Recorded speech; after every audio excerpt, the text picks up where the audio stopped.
la toute première chose que je voulais vous expliquer aujourd'hui, c'est pourquoi en fait on a un peu changé de prisme et on sort un peu de la logique de la perte de poids. Je sais que ça ne se voit pas, mais j'ai fait plein de régimes dans ma vie pour perdre du poids. Plein, genre beaucoup. Et parce que j'étais très complexé avec mon corps, j'ai toujours été grassouillé comme ça, on se moquait de moi quand j'étais petit, tout ça, tout ça. Et donc, j'ai grandi dans les années 90.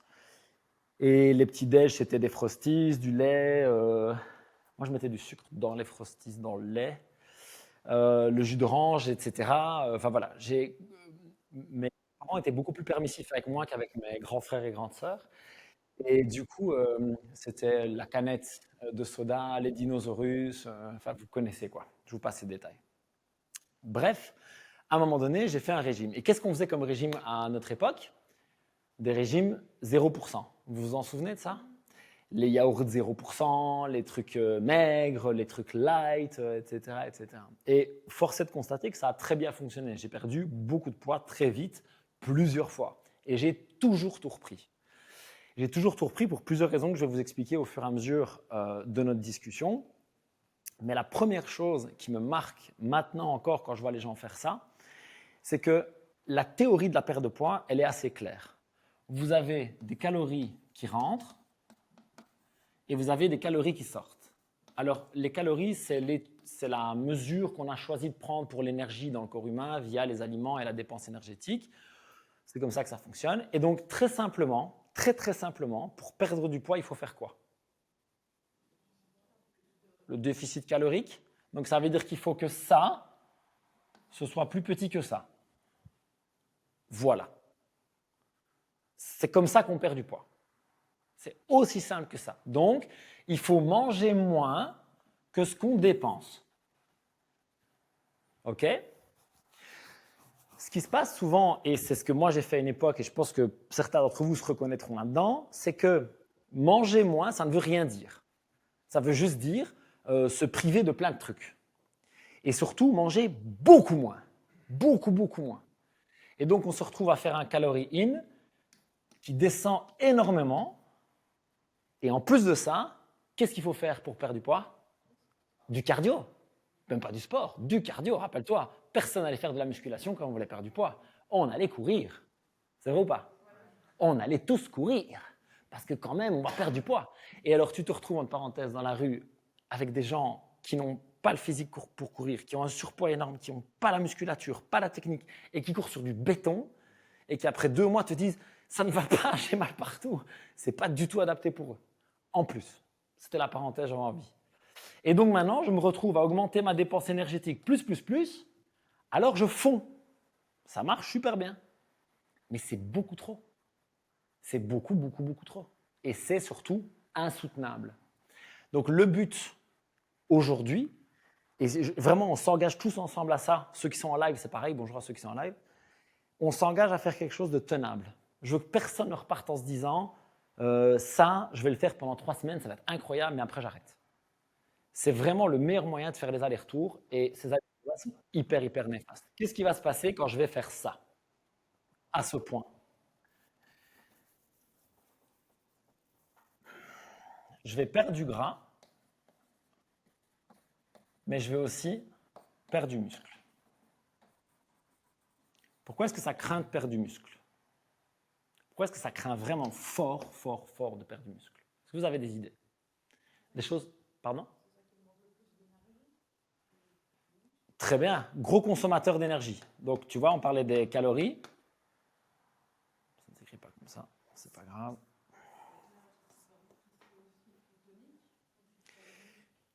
Plus tonique avec l'âge. Et surtout, tu es aide-soignante avec des personnes âgées, toi?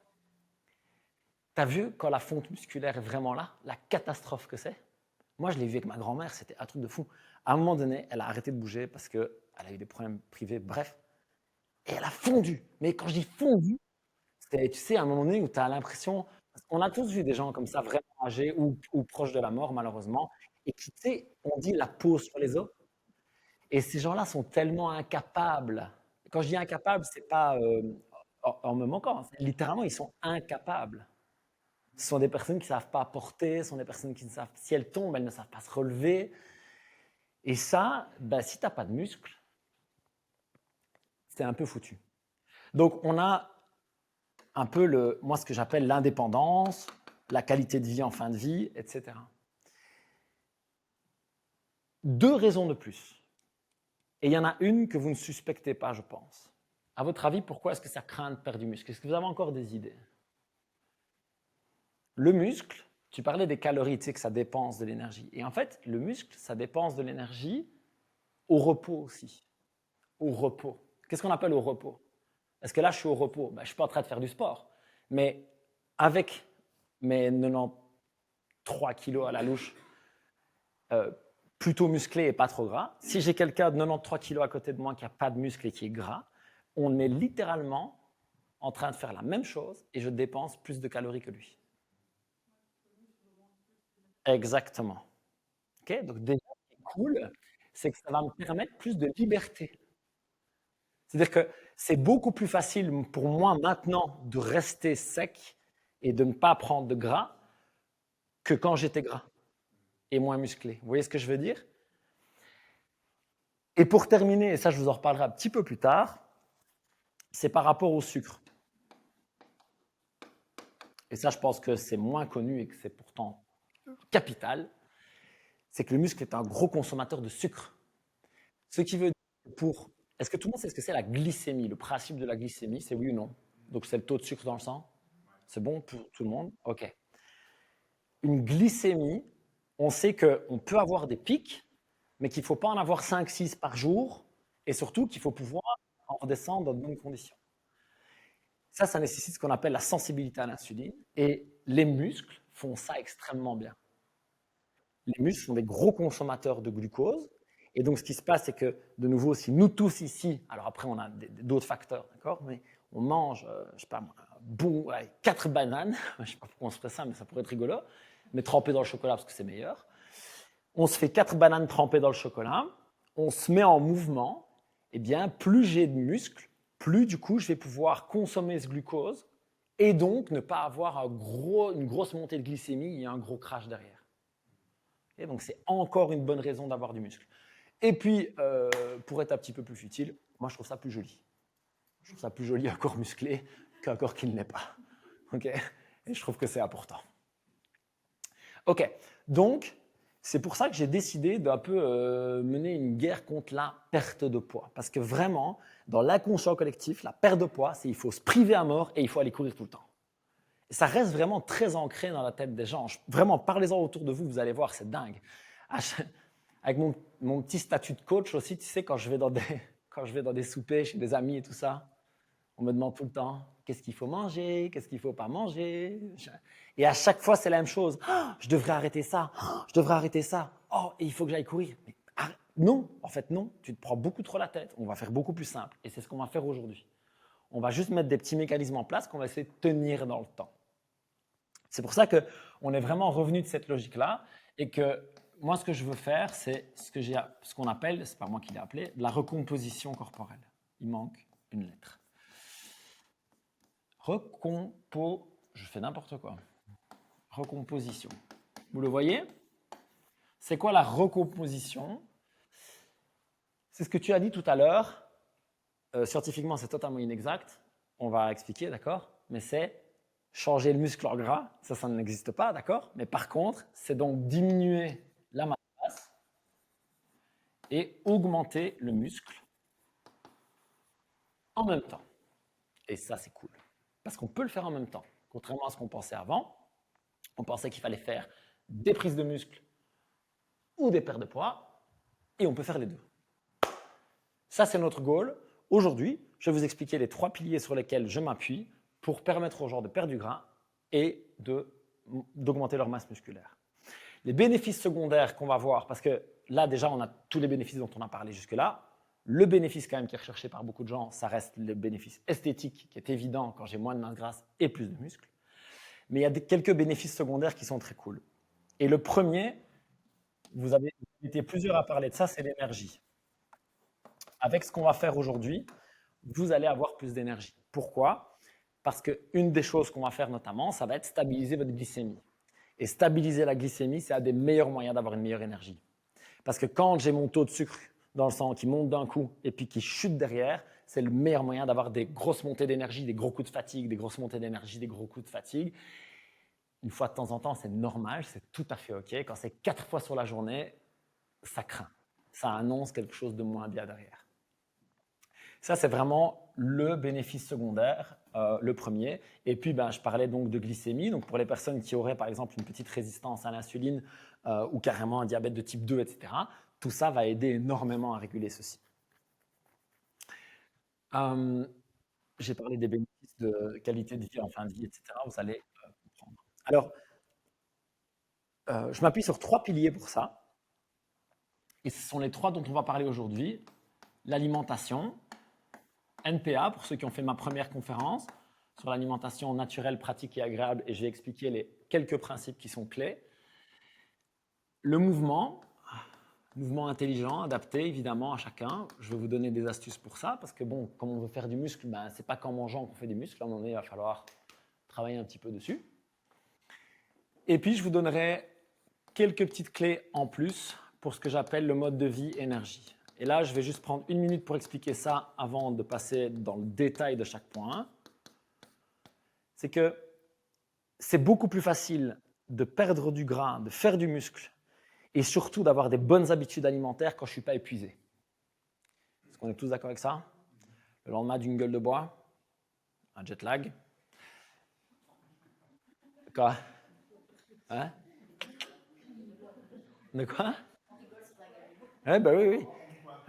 Tu passes une mauvaise nuit, tu as des enfants en bas âge, tu as ton gosse qui est malade, tu as fait la fête, tu as picolé, machin. La qualité de tes choix alimentaires le lendemain, c'est pas fifou, on est d'accord? Dis-toi que si tu es un peu comme ça tout le temps, chroniquement, pas à ce point, mais un peu tout le temps crevé, forcément, tu vas faire des moins bons choix alimentaires. Et une autre chose qu'on peut voir, et ça a été étudié, c'est qu'après une mauvaise nuit de sommeil, par exemple, tu as des problèmes de régulation de la glycémie. Tu as un problème de sensibilité à l'insuline. Et donc, tu vas avoir naturellement 2 envies très, très fortes. Manger plus pour compenser ton manque d'énergie et manger sucré pour avoir des pics d'énergie autant que tu peux parce que tu vas faire comme ça toute la journée. Et d'ailleurs, petite parenthèse, la meilleure chose à faire quand vous êtes fatigué, c'est de manger moins. C'est de manger moins, justement, parce que manger, ça va te demander l'énergie à ton corps pour digérer. Donc, il faut faire vraiment des repas légers et éviter le sucre le plus possible ces jours-là. C'est le pire jour pour bouffer du sucre, en fait. Ou alors, tu manges du sucre et tu vas bouger tout de suite. Tu manges du sucre, tu vas bouger. Tu es très actif toute la journée. Ça, oui. Le soir, tu rentres, tu es mort.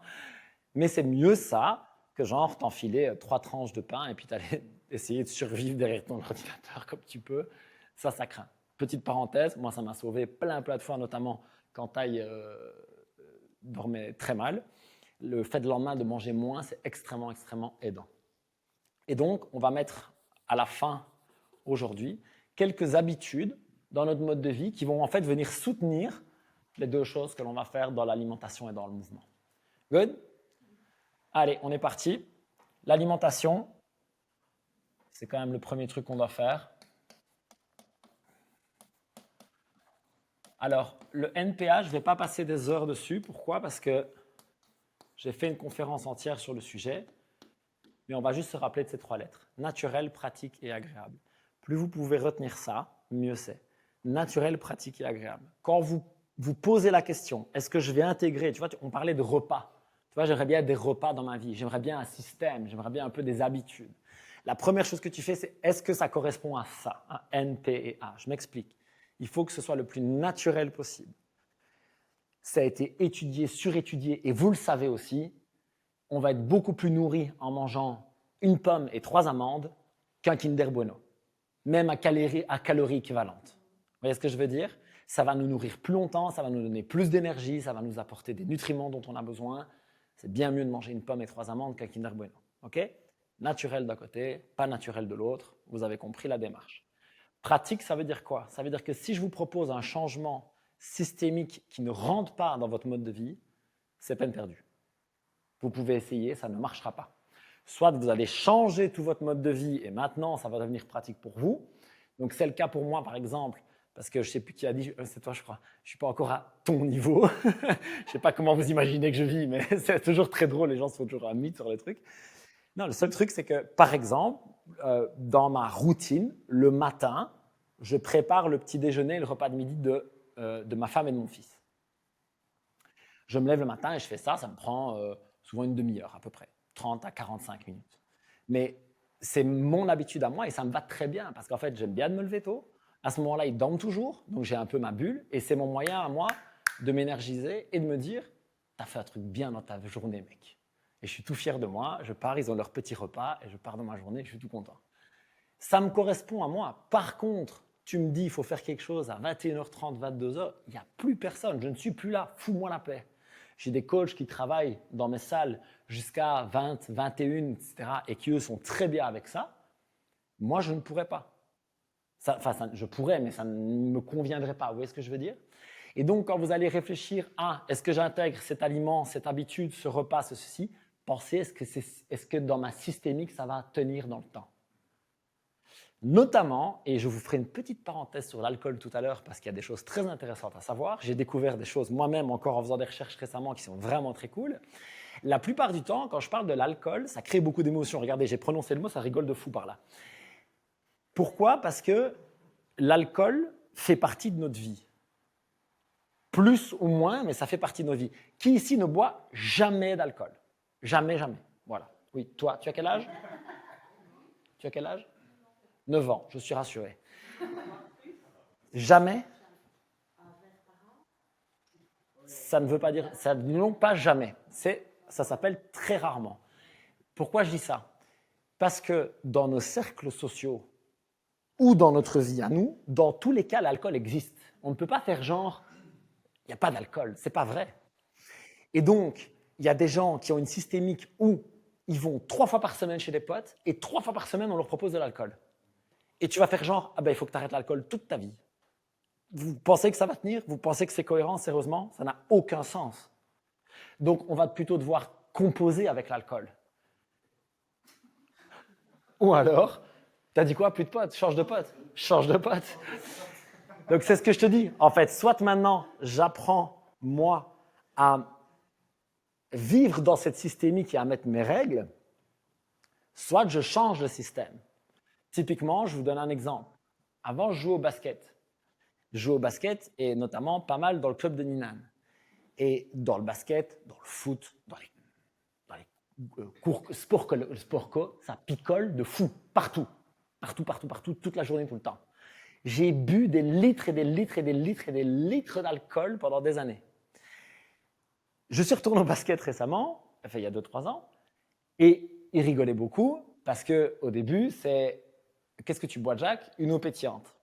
Tu vas pas boire une eau pétillante? Non, si, en fait, je vais vraiment boire une eau pétillante. Ils m'ont fait 44 vannes. Après 1 an de commander des eaux pétillantes, quand le plateau de bière arrivait, littéralement, après les victoires, et tu as pu le voir de tes yeux vus, on avait un plateau de bière avec une eau pétillante.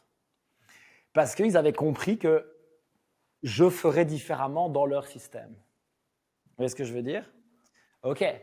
Par contre, c'est les 40 ans de ma femme il y a 1 an maintenant. On a fait une belle grosse fête et j'ai bu de l'alcool et c'était ok.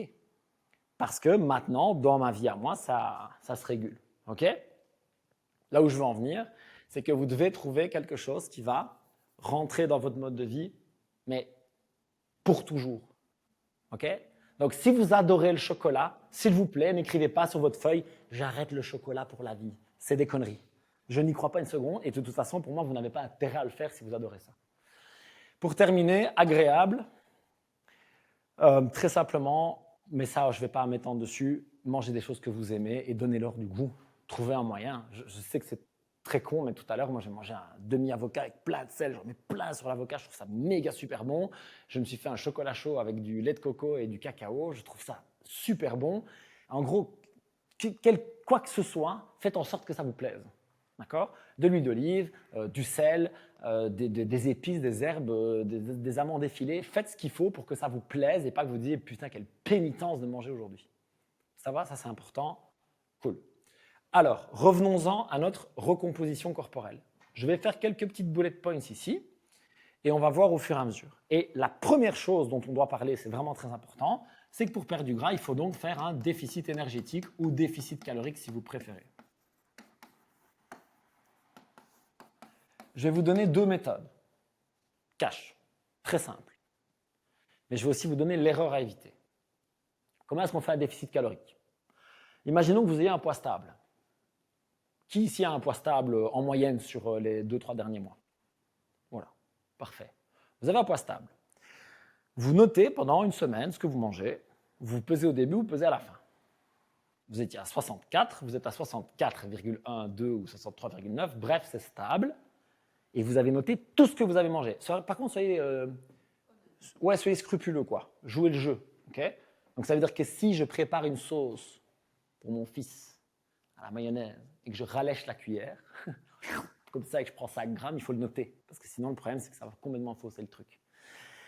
Donc vous notez tout ça, voilà, vous avez toute votre portion de la semaine, vous avez un poids stable. La théorie derrière, c'est que vous êtes ce qu'on appelle à l'équilibre. Ça veut dire que vous êtes avec votre ration de maintien, on appelle ça. Okay? Donc, par exemple, ça fait 14 000 calories sur la semaine, 2 000 calories par jour. Ça, c'est moi pour avoir mon poids stable. Alors, moi, si je mange ça, je perds un os à mes, d'accord? Ok, qu'est-ce que je fais maintenant? Je diminue cette portion-là de 10 à 20%. De 10 à 20%. 20% si j'ai plutôt un taux de masse grasse important, 10% si j'ai plutôt un taux de masse grasse bas. Ok, je vous l'écris, 10 à 20%. 10, moins 10 à moins 20%. Donc, écoutez bien, ça veut dire que si vous voulez perdre du poids, il n'y a pas besoin de couper ce que vous mangez en 3. Parce que c'est ça l'erreur qu'on a tous faite au moins une fois. En tout cas, moi, je l'ai faite plein de fois. Je repense à mes régimes de l'époque, c'est une folie. Franchement, c'était une folie. J'avais un bol de Special K avec du lait écrémé, totalement écrémé, donc de la flotte, soyons bien clairs. Un bol de Special K le matin, un yaourt 0% à 10 heures, un sandwich au jambon avec des crudités sans sauce, je ne refais pas, à midi. À 4 heures, c'était un yaourt 0% une pomme. Et le soir, je mangeais un steak haché avec des épinards. Voilà. À votre avis, j'ai perdu du poids? C'est-à-dire que je pense que toutes ces calories-là, c'est ce que je mange sur une demi-journée maintenant. Peut-être sur un repas. Ça n'avait aucun sens, mais ça fonctionnait très bien. Le problème, comme tu l'as dit tout à l'heure, c'est qu'on se retrouve avec plein de gens qui mangent beaucoup trop peu et puis beaucoup trop. Et sans s'en rendre compte en plus. C'est-à-dire que le nombre de personnes qui me disent « je veux perdre du poids, je ne mange pas le matin parce que je n'ai pas faim ». Parfait, surtout ne mange pas le matin si tu n'as pas faim, aucun problème. On peut parler des protéines après, mais ce n'est pas ça le sujet tout de suite. À midi, une salade, le soir, une soupe. Et tu crois que ça va tenir en fait? Dans quel monde ça va tenir?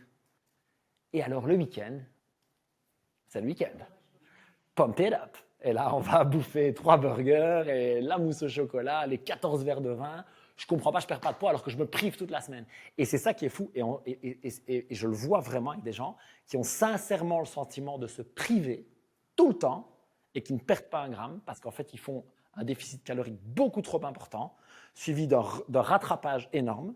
Et du coup, c'est privation, privation, privation, rattrapage et juste une petite bouffée d'oxygène. Et puis je recommence, privation, privation, privation. Et donc en fait, je me prive tout le temps et je ne perds pas de poids. Parce que ce déficit-là, il doit être systémique.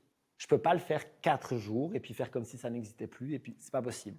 Par contre, j'ai le droit, j'ai tout à fait le droit de dire samedi soir, je vais manger 2 burgers, une mousse au chocolat et un verre de vin. Ça va faire péter mon total calorique. Donc, le jour avant, le jour après, je diminue.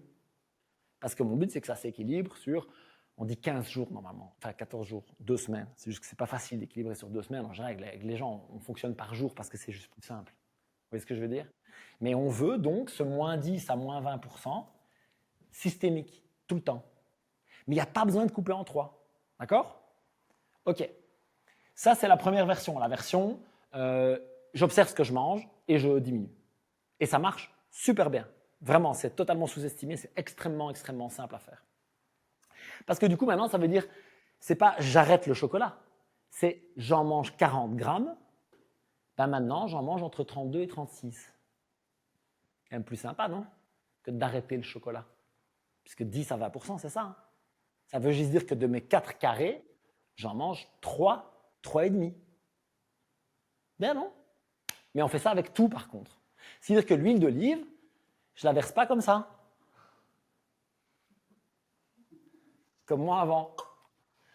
Je mets des cuillères. Je dis OK, donc d'habitude, je mets combien? Une, deux, il n'y en a pas assez, trois. OK, donc maintenant, je vais en mettre deux ou deux et demi. Vous voyez ce que je veux dire? C'est juste ça en fait. C'est juste ça. L'autre manière, c'est qu'il y a des calculateurs. Ils ont beaucoup de limites, les calculateurs, mais c'est un bon point de départ. Donc, si vous voulez, vous allez sur Internet, notamment chez Superphysique, ils ont un très bon calculateur. Vous tapez calculateur de calories, vous entrez votre poids, votre taille, votre âge, etc. Il vous calcule le truc. Et puis, vous mettez, si vous voulez faire un déficit calorique, prendre du poids, etc. Et il vous fait un calcul de base. Et il va vous dire, tu dois manger 2200 calories par jour. Vous faites ça, vous le suivez pendant une semaine de la même manière, poids au début, poids à la fin, est-ce que ça marche ou pas? J'ai perdu du poids, parfait, ça marche, je continue. Je suis stable, ah, Jack il a dit, moins 10 à moins 20%, je coupe. J'ai pris du poids, il va falloir couper un peu plus. C'est tout simple, on observe, on se pèse et on enchaîne. D'accord? C'est juste ça un déficit calorique. C'est bon, c'est clair? C'est pas complexe. C'est pas complexe le déficit calorique, ce qui est compliqué, c'est de le tenir. Mais c'est pas complexe.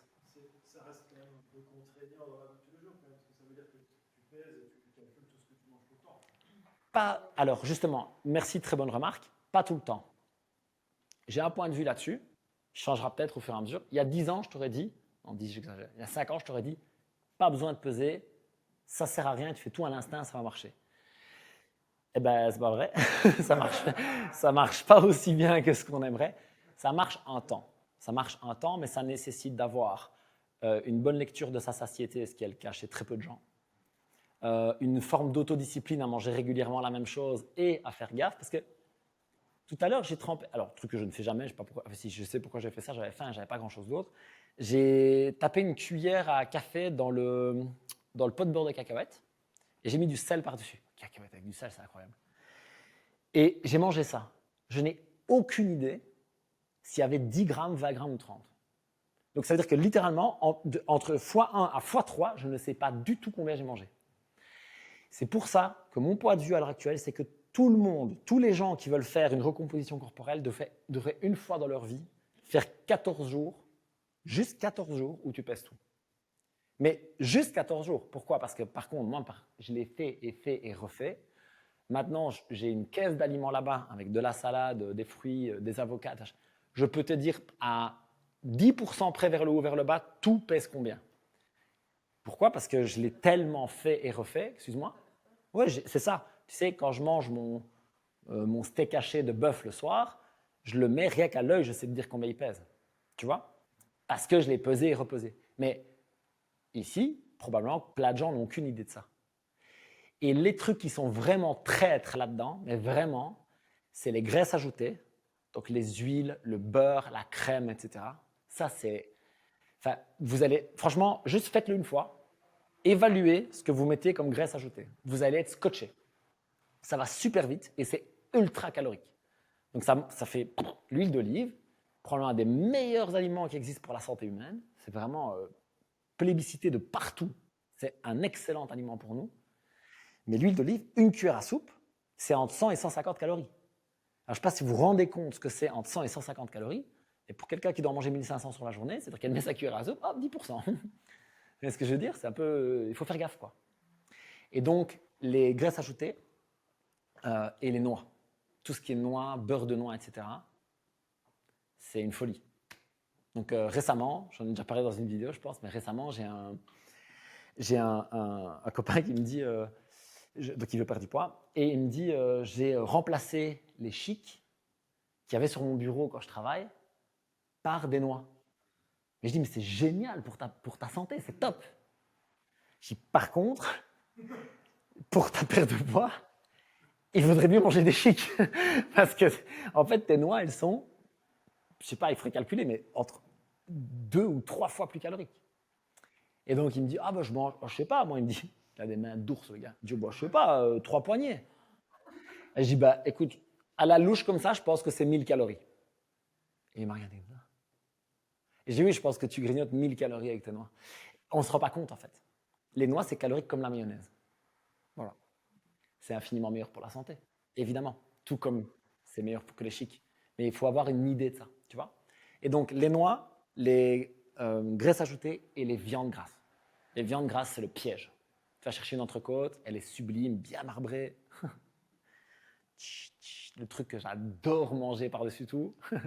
Et puis tu compares ça à une viande maigre et tu fais « wow !» Donc c'est intéressant juste de le faire 14-15 jours pour avoir une idée. Et puis après, bah, tu peux le faire comme ça.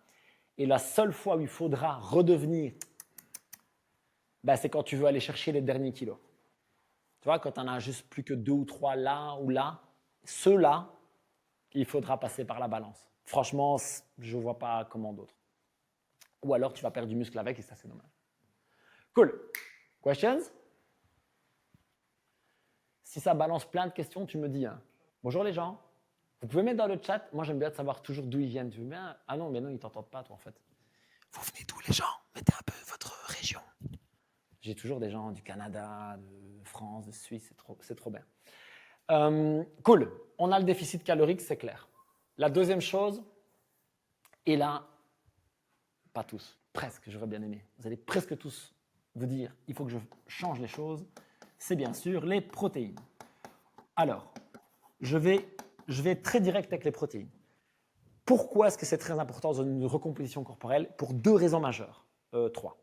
La première raison majeure, c'est parce que ça va bien sûr soutenir votre récupération, reconstruction musculaire. C'est capital que vous mangez assez de protéines. La deuxième chose, c'est parce que les protéines, c'est extrêmement satiétant. Probablement que ce mot n'existe pas, mais vous avez compris ce que je voulais dire. Ça veut dire que quand vous allez manger une tranche de pain avec du beurre et de la confiture, le bon vieux truc à l'ancienne, là, bien classique, versus 3 œufs, il y en a un qui va vous tenir beaucoup plus longtemps que l'autre. Il va vous donner beaucoup moins faim, beaucoup moins vite. Okay? C'est ça l'idée. Pour terminer, il y a une théorie qui émerge pour le moment et quand on la voit sur le terrain, ça a l'air de tenir. C'est que tant qu'on n'a pas notre quota d'acides aminés, il faut savoir qu'il y a 2, on va dire, grandes familles de nutriments essentiels, à savoir les acides aminés, donc ce qui vient des protéines, et les acides gras, donc les graisses et les lipides, oméga 3, oméga 6. Pourquoi? Parce que ce sont des choses qu'on ne peut pas produire nous-mêmes. Alors c'est la même chose avec certaines fibres, certaines vitamines, mais dans les grands nutriments, c'est ça. En fait, les glucides, par exemple, vous savez, patates douces, je sais pas moi, fruits, riz, etc. En fait, techniquement, on peut vivre sans. Mais on ne peut pas vivre sans protéines et sans acides gras. On ne peut pas. Et donc, la théorie derrière dit que tant que tu n'as pas les acides aminés, les protéines dont tu as besoin, eh bien, tu continues d'avoir faim parce que ton corps te dit « il me manque quelque chose, donne-moi plus ». Dans notre alimentation moderne, c'est très rare qu'on manque d'acides gras. En général, c'est plutôt de protéines. Et donc, on a besoin de ces protéines pour avoir moins faim dans les heures, mais aussi de manière systémique. Vous êtes avec moi? Combien de protéines? 1,5 à 2 grammes par kilo de poids de corps désiré. Alors, quand vous dites désiré, soyez réaliste, d'accord? Ne me faites pas ce que tu disais tout à l'heure, le bon vieux, je ne sais pas moi. Si moi, je vous dis que je dois faire 80 kilos, ce n'est pas réaliste. J'aurais la peau sur les os pour de vrai à 80 kilos, c'est juste pas possible. Vous imaginez avec 13-14 kilos de moins? Ça ne va pas le faire. Hein? Donc, je prends un truc réaliste, je prends mon poids de corps désiré et je calcule mes protéines comme ça.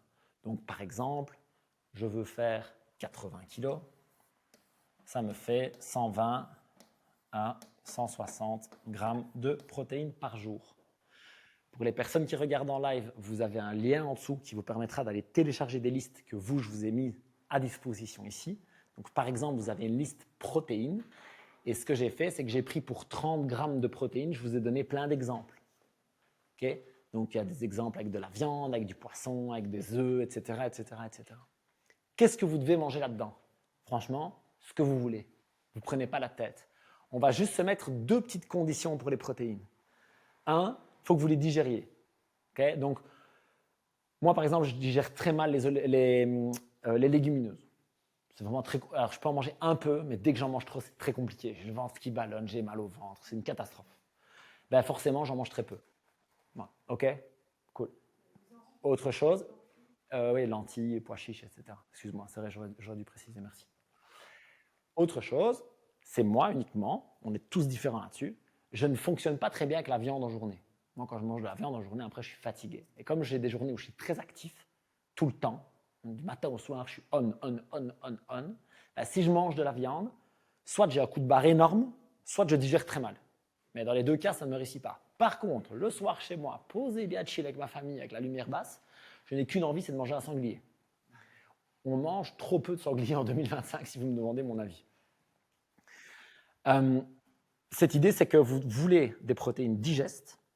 Et la deuxième chose, c'est très important, pour ceux qui voudraient manger des protéines végétales, soyez juste donc certains de les digérer, de bien les préparer, ça c'est un autre sujet, mais aussi faites gaffe qu'elles sont accompagnées d'énormément d'autres nutriments. Qu'est-ce que je veux dire par là?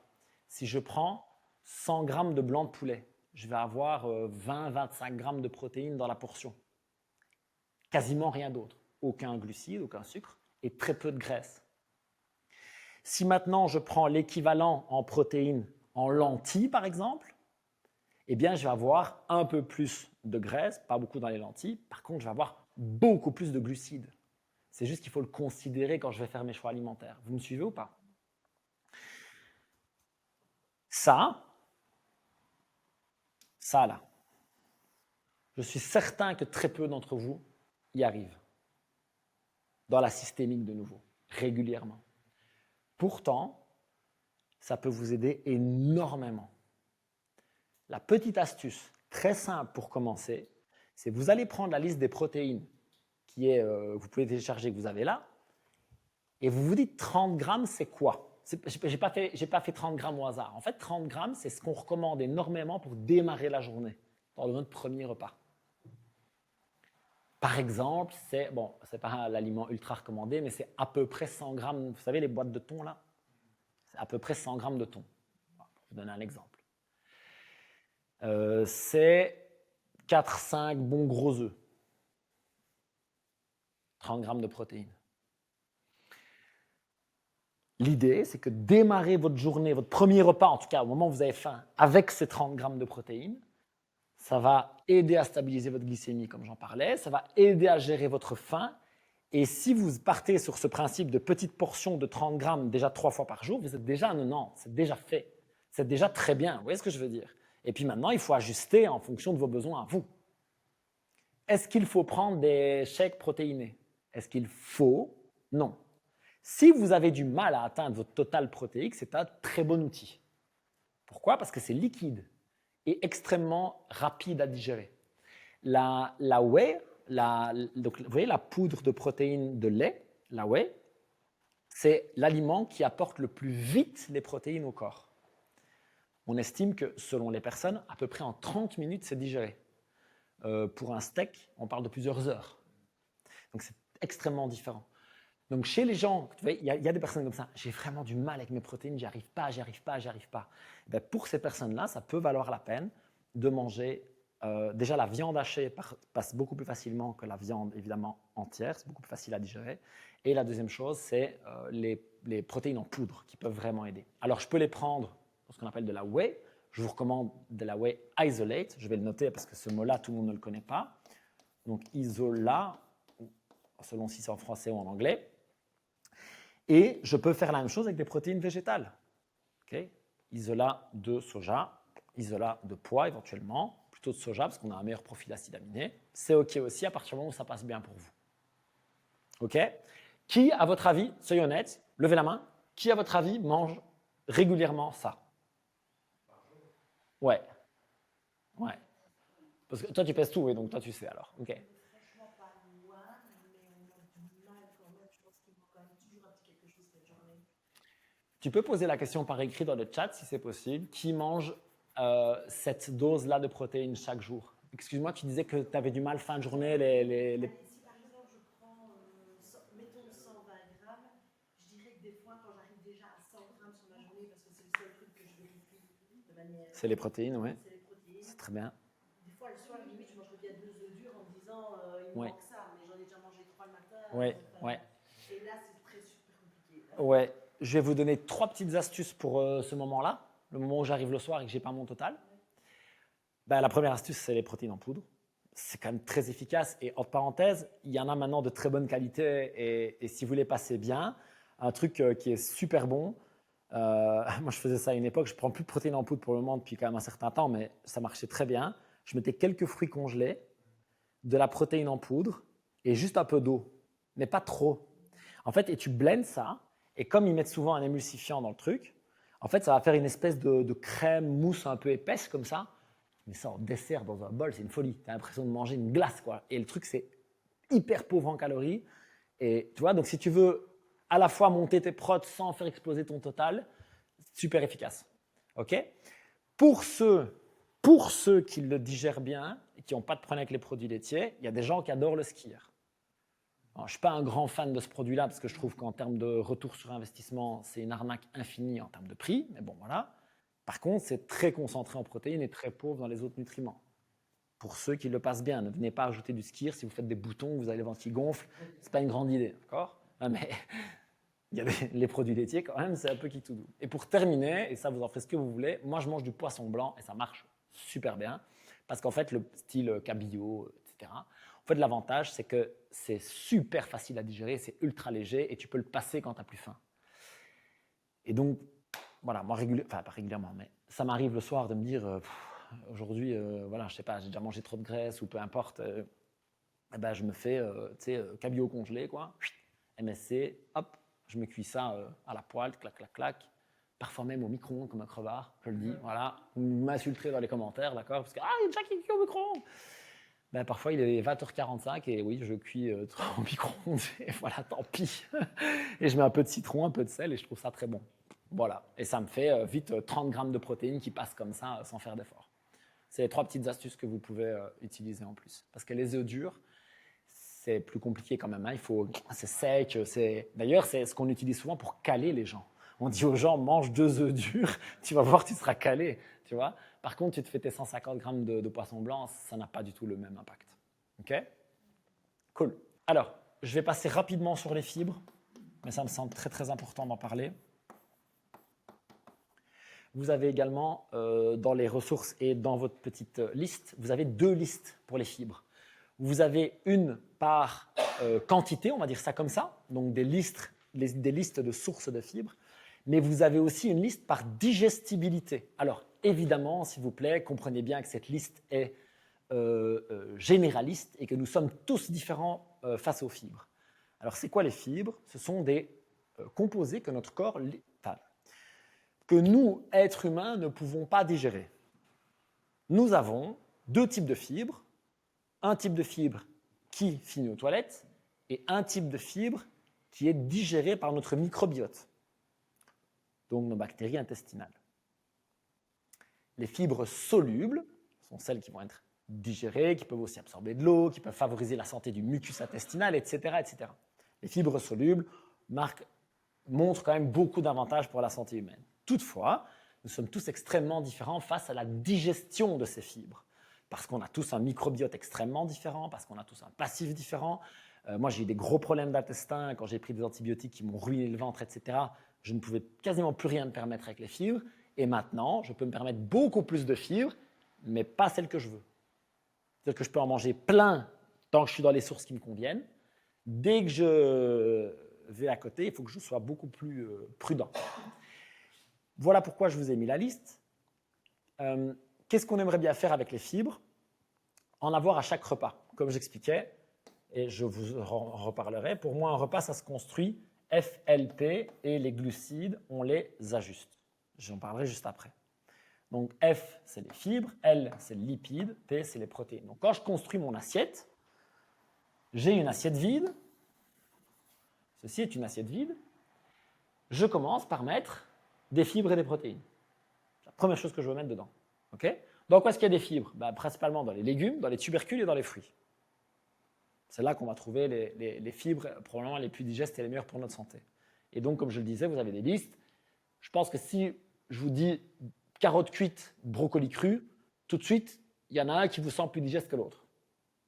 On est d'accord ou pas ? Carottes cuites, brocoli cru. Si tu te poses la question, c'est que tu as un microbiote qui fonctionne très bien avec le brocoli cru. Parce que moi, si je mange du brocoli cru, tu me retrouves en travers, ok? Et il y en a 2 là qui ont des problèmes d'atostat, qui se disent « Mon Dieu, je vais crever si je me donne du brocoli cru !» Ah ouais, c'est l'atostat, c'est compliqué aussi. Mais tu as vraiment, ben voilà, tant mieux, c'est une très bonne nouvelle. Et donc l'idée, c'est de trouver ce qui fonctionne bien pour vous. Je mets donc des fibres, je mets donc des protéines et je mets des lipides. On va en reparler juste après. Et puis, non, je ne vais pas mettre des parenthèses autour des lipides, c'est comme ça que je fais pour stabiliser. Ça, c'est le meilleur moyen d'avoir de la satiété et également une glycémie stable. Les glucides, ce sont donc tous les sucres. On en mange. Je ne vous propose pas de vous en priver de manière radicale. Ce que je vous propose, c'est d'ajuster les quantités et d'arrêter de les mettre au centre de votre repas. Je ne sais pas comment vous avez grandi, mais rappelez-vous ce que je vous racontais tout à l'heure, avec mon bol de céréales, mes tranches de pain à midi, mon Kinder Bueno. Même quand tu prends un yaourt avec 2 fruits, il y a quoi dedans? En fait, tout est centré autour des glucides, tout le temps. Tu vois, c'est un peu le centre du repas. Notre goal, c'est que ces glucides-là, déjà, soient en plus petite quantité et en plus de ça, soient ajustés à votre activité physique. Parce que comme je l'expliquais, qu'est-ce qui va être gros consommateur de glucose? Les muscles. Et donc, plus je suis actif, plus évidemment, je peux me permettre de manger des glucides. Okay? Et donc, mes glucides, je vais les ajuster. Alors, je vais vous donner un exemple super concret. Vous allez dire que ça ne vous plaît pas et je le comprends, ce n'est pas le but. Le but, c'est de vous donner un exemple de ce que moi, je mange parfois, par exemple, le matin. Donc, moi, je vais prendre des carottes dans lesquelles il y a des fibres et un petit peu de glucides. J'aime bien les carottes crues. Moi, c'est vraiment un truc que j'aime bien parce que ça croque, ça me prend du temps à manger. Je sais pas, j'aime bien ça. Quand c'est en saison, je vais mettre des tomates. Je mets des cornichons. Voilà, je mets des trucs en plus. Ensuite, j'ai besoin de protéines et de lipides. Vous vous en souvenez? Et donc, par exemple, pour rentrer dans les 2 cases en même temps, je vais manger des sardines ou du maquereau. Petite boîte de poisson, je le rappelle, prenez-le au naturel, ne prenez pas ça dans l'huile. 1, vous allez vous choper 1 million de calories qui ne servent à rien. Et 2, parce que vous ne pourrez pas les peser, en plus c'est l'horreur. Et 2, vous aurez une huile quasiment à coup sûr de mauvaise qualité. Qui soit sera de mauvaise qualité de base, soit aura été oxydée dans le process. Franchement, voilà, sauf si vous allez vraiment chercher la top boîte, et encore, on n'est même pas sûr. Donc je dirais plutôt d'aller prendre ça au naturel et d'ajouter votre huile par-dessus si vous le souhaitez. Okay? Donc, je mets tout ce plat-là, tomates, cornichons, nanana, maquereau, et puis, alors moi j'adore faire une petite vinaigrette.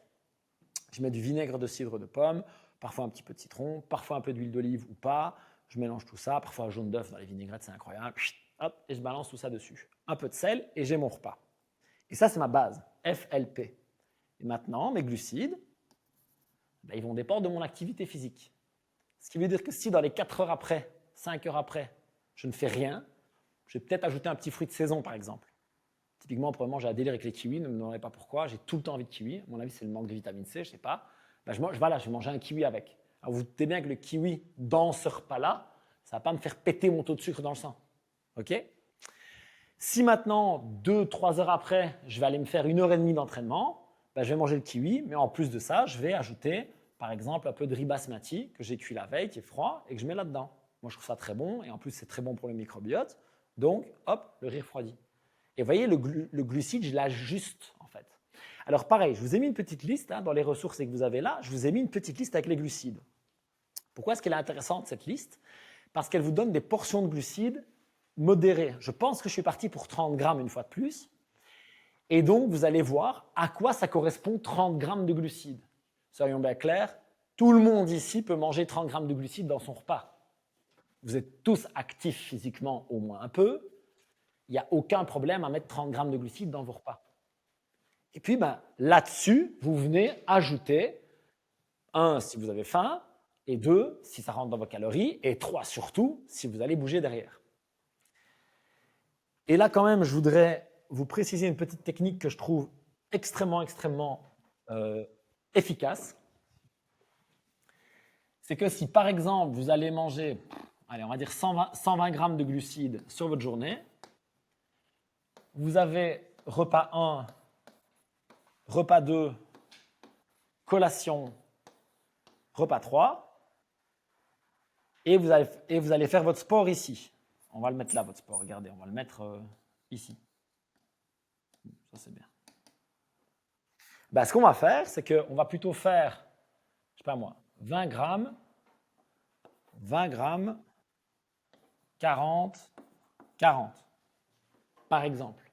Donc, on va vraiment les cibler autour du sport. Quand autour? C'est une question de préférence. Très honnêtement, c'est une question de préférence. Moi, j'adore manger plein de glucides avant et ou pendant, parce que ça me donne une énergie de folie. Du coup, j'ai envie de tout casser à l'entraînement, je suis trop content. J'adore ça. Parfois, j'arrive pas à en manger suffisamment et donc je remange un peu après. Par contre, moi, vous faites tout comme vous voulez. Le soir, j'en mange pas. Alors si, il y en a un peu dans mes carottes, voilà, mais je ne mange pas de riz, de patates douces, de farine, jamais. Parce que les glucides le soir ne me réussissent pas. Je dors beaucoup mieux, je récupère beaucoup mieux quand il n'y en a pas. Et le matin, j'en mange extrêmement peu. Pourquoi? Ben, pour ne pas avoir mon pic de glycémie du matin et de partir en couille toute la journée. Entre parenthèses, notez une chose, ça a été aussi étudié suffisamment. Si on a un pic de glycémie tôt le matin versus une glycémie stable, eh bien, ça va impacter tout le reste de la journée. C'est pour ça que j'assiste toujours auprès des gens. Le premier repas, c'est vraiment celui où gérer notre glycémie est important. Et pourtant, dans notre putain de société belge, française, etc., on commence par des frosties, du pain, de la confiture, des viennoiseries et du chocolat chaud. C'est un carnage. Là, on a bien plus intérêt à commencer avec 3 œufs et du lard et à garder le pain avec la confiture et la viennoiserie, je ne sais pas quoi, une demi-heure avant d'aller faire des burpees. Si vous faites des burpees, faites plutôt 1 heure. Mais de mettre vraiment un maximum de glucides à ce moment-là. Okay? Pour gérer de nouveau notre glycémie. Et pourquoi? Parce que tous ces glucides-là, en fait, ils vont passer dans notre sport ou dans la recharge de notre sport. Nos muscles, en fait, sont des stockeurs de glycogène, donc de glucose, de sucre. Et donc, si les réserves sont vides et que vous mangez des glucides, la première chose que ça va faire, c'est ça va aller refaire ça. Au lieu de vous faire exploser votre taux de sucre dans le sang et toutes conséquences négatives qui peuvent arriver avec. Vous avez des questions? J'ai essayé d'être clair. Trop bien. J'efface. Salut. Et je reviens à ma petite discussion avec les fibres. Il nous reste...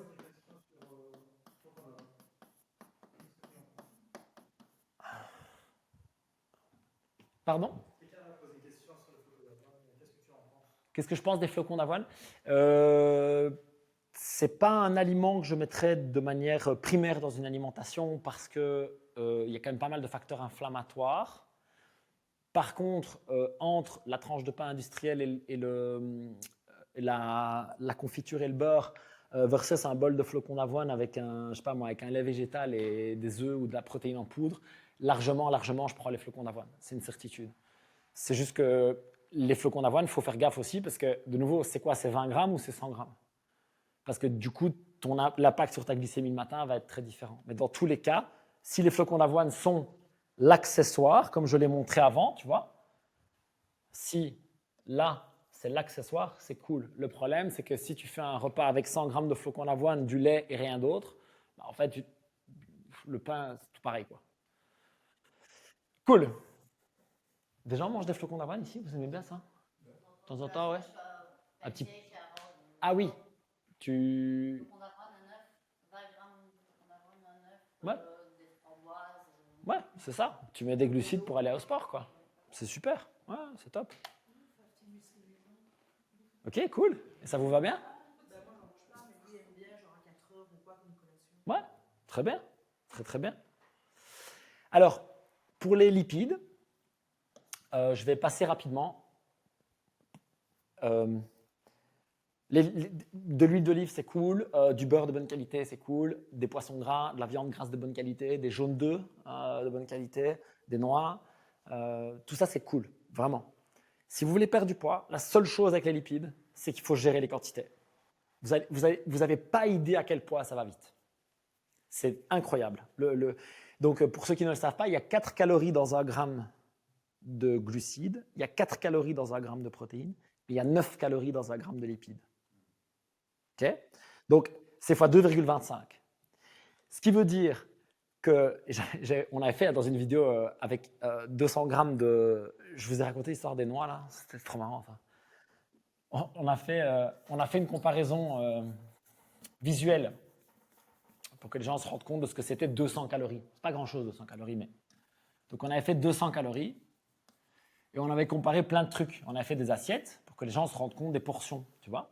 Et on avait fait 200 calories avec des courgettes et des œufs. On avait fait des fraises, on avait fait des noix, on avait fait du parmesan. On avait fait vraiment plein de trucs pour se rendre compte des volumes. Les noix, c'était comme ça. C'était misérable. C'était incroyable. Dans l'assiette, tu ne les voyais même pas, quoi. 200 calories de noix, bouf, il y en avait genre 5, je crois. Je sais plus, c'était terrible. On avait fait la même chose avec des fraises. L'assiette, elle était remplie de fraises et on avait pu râper du chocolat par-dessus pour avoir les mêmes nombres de calories. Vous voyez ce que je veux dire? Et du coup, il y a quand même un truc que je voudrais vous expliquer, c'est que si vous voulez perdre du poids, il y a un grand intérêt à avoir des choses qui ont du volume dans votre assiette. Okay, donc, si vous mangez 1500 calories de noix et de viande, c'est cool, et vous allez manger ça dans vos repas. Il n'y aura rien. Et ça peut être frustrant, et ça peut aussi vous donner plus cette sensation de faim. Quand vous mettez des choses qui ont du volume, voilà, je parlais l'exemple des fraises. De temps en temps, moi, je me fais des grands bols de fraises comme ça. Je trouve ça super gai. Et ça se mange pendant des heures, et c'est plat de jus, et c'est trop bon, et c'est incroyable. Bon, c'est pas la saison, vous allez me dire, mais vous avez compris l'idée. C'est l'histoire de mes carottes crues. Pourquoi je mets des carottes crues et pas du riz? Parce que si je mets l'équivalent en calories, ben, j'ai ça de riz et ça de carottes. Et donc, je trouve ça beaucoup plus gai d'avoir une énorme assiette de carottes. Vous voyez ce que je veux dire? OK. Donc, les lipides, on en mange, c'est trop cool. On a juste besoin de surveiller les quantités parce qu'en termes de volume dans l'assiette, on ne se rend pas compte. Je le répète, l'huile d'olive, le beurre, les viandes grasses, etc. En termes de volume, on ne se rend pas compte à quel point ça prend énormément de place dans les calories. Ça marche? Je ne vous fais pas un long cours sur les lipides à éviter, mais s'il y en a, vous le savez déjà de toute façon, c'est dans les pires, je pense que les pires graisses qu'on trouve, ça reste quand même dans les aliments ultra transformés. Les graisses transformées, c'est quand même le mal absolu. Et juste une petite parenthèse, faites gaffe si vous consommez des huiles de noix, de lin, de colza, etc. Un, on les chauffe jamais. Et deux, on les garde dans un contenant opaque, parfaitement fermé au frigo. Et pas trop longtemps. Parce que ça s'oxyde très vite et là, ça ne devient pas ouf pour la santé par contre. OK? Il y a une question, tu lèves les mains. Dans une de tes vidéos, tu parles que la bonne est inflammatoire et un peu perdue. Là, tu as dit que c'était bon. Non, la première phrase que j'ai dite, c'est quoi? C'est « ça contient trop de nutriments inflammatoires ». Donc, j'ai commencé par ça. Après, si tu les passes bien et que tu veux mettre ça, je redis. Qu'est-ce qu'on compare? Est-ce qu'on compare les flocons d'avoine aux Frosties?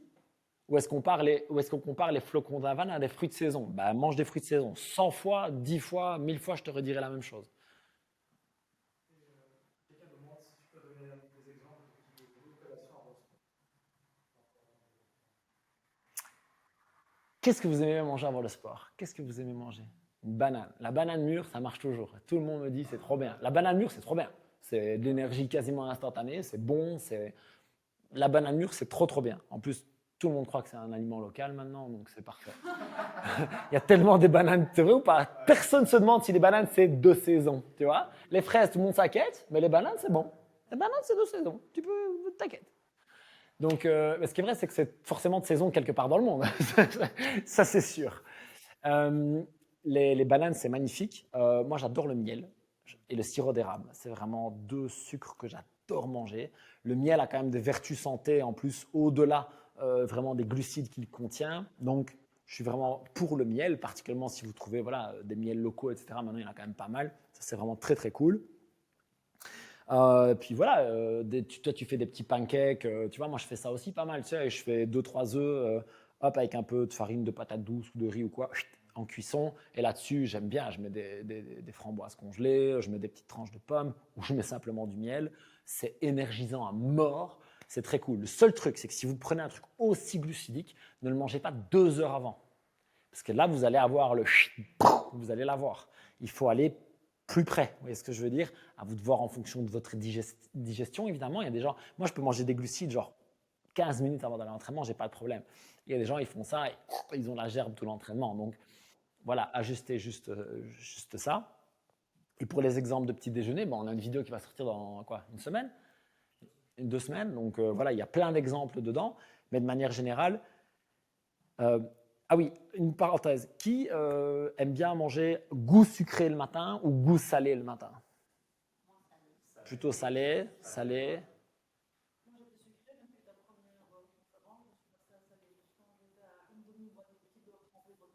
Wow! Ah ouais, et c'est quoi maintenant? Un exemple?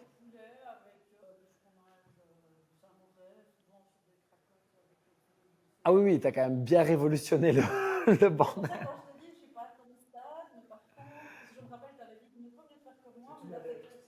C'est ça, oui, c'est ça. Moi, je trouve ça bien. Moi, je trouve qu'il faut mettre des photos de moi chez vous, c'est important. C'est le gars qui est méga mort. C'est vraiment très très cool. Le next step, si tu peux, c'est d'ajouter des fibres. C'est d'avoir une source de fibres que tu digères bien le matin. Mais ça n'a rien à voir. Tu n'aurais pas dû le dire. Ça s'appelle la dépendance à la caféine. Ça n'a rien à voir. Qu'est-ce que je disais? Oui, tu m'as dit samouraï, donc filet de poulet, cracotte, tout ça. Donc c'est cool parce qu'en fait, tu as plein de protéines, un peu de graisse, un peu de glucides. Donc c'est cool. Essaye juste d'ajouter des fibres et c'est le top. Donc, Justement, par rapport au fromage, oui.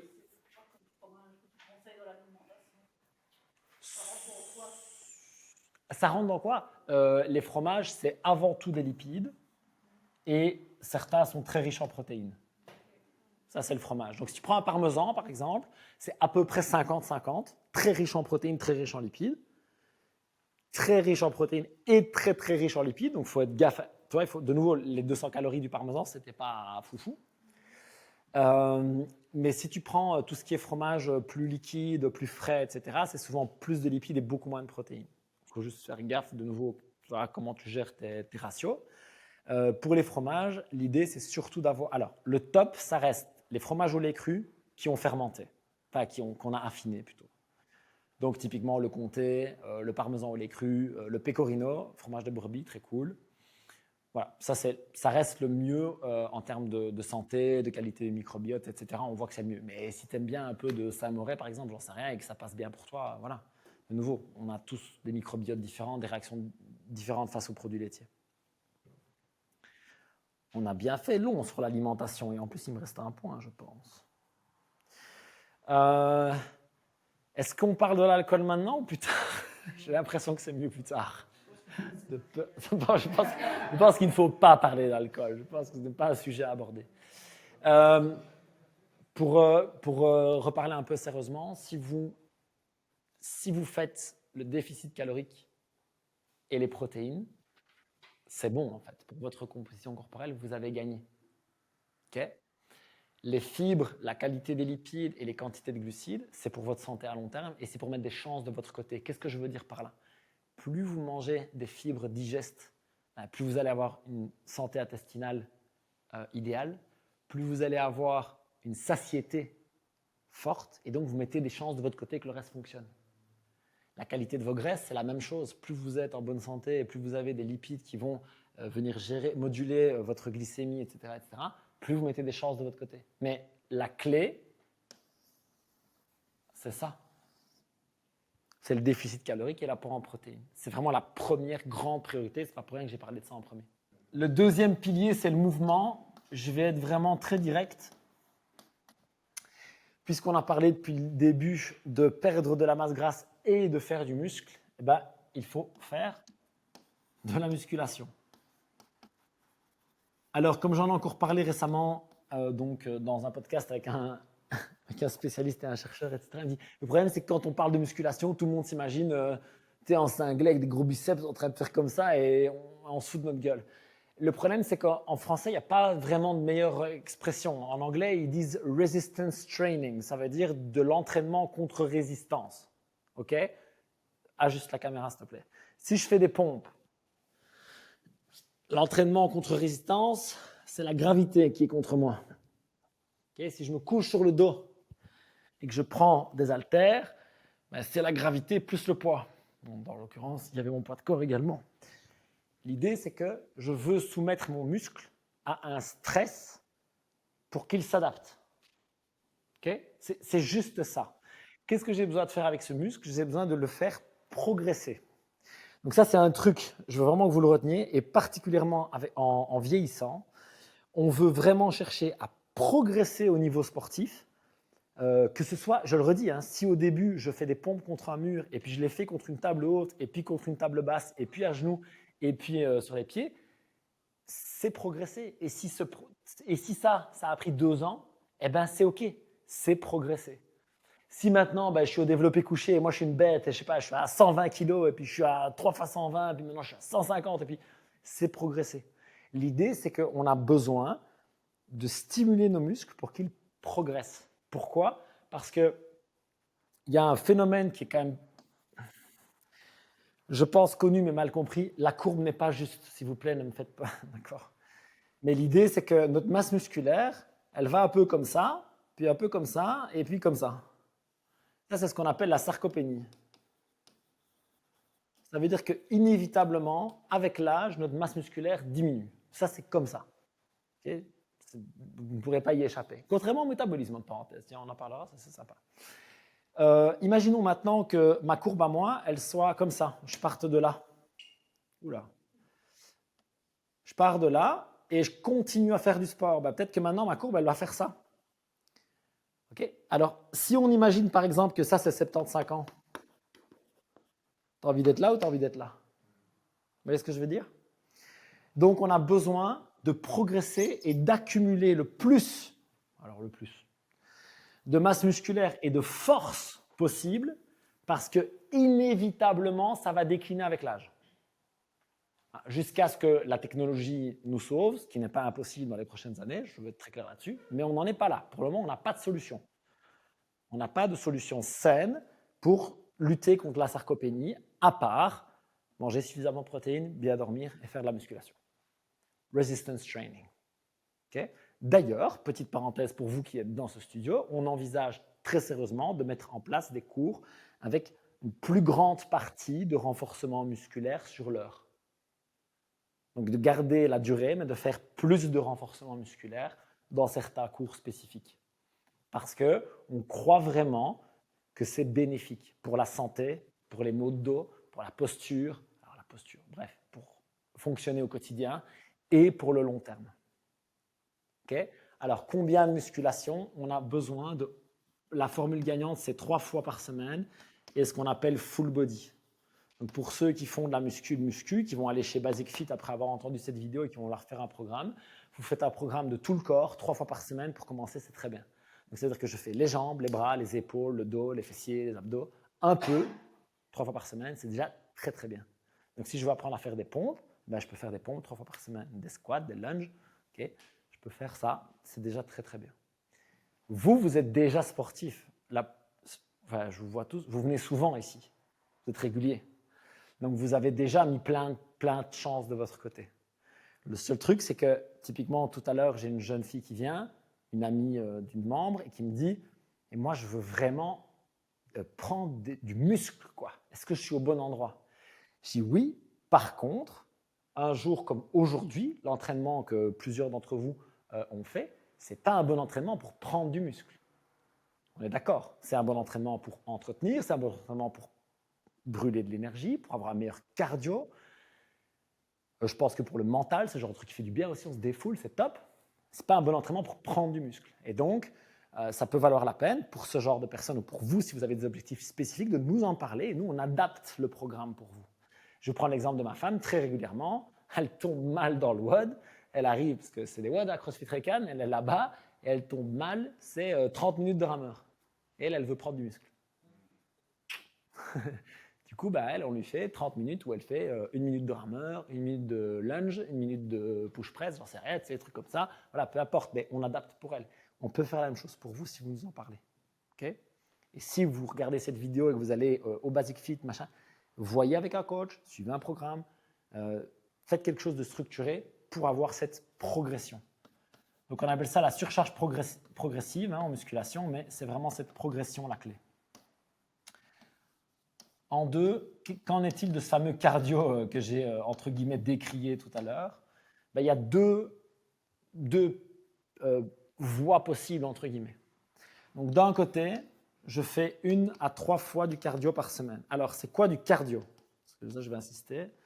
La fameuse zone 2 dont on parle beaucoup, j'explique juste rapidement ce que c'est.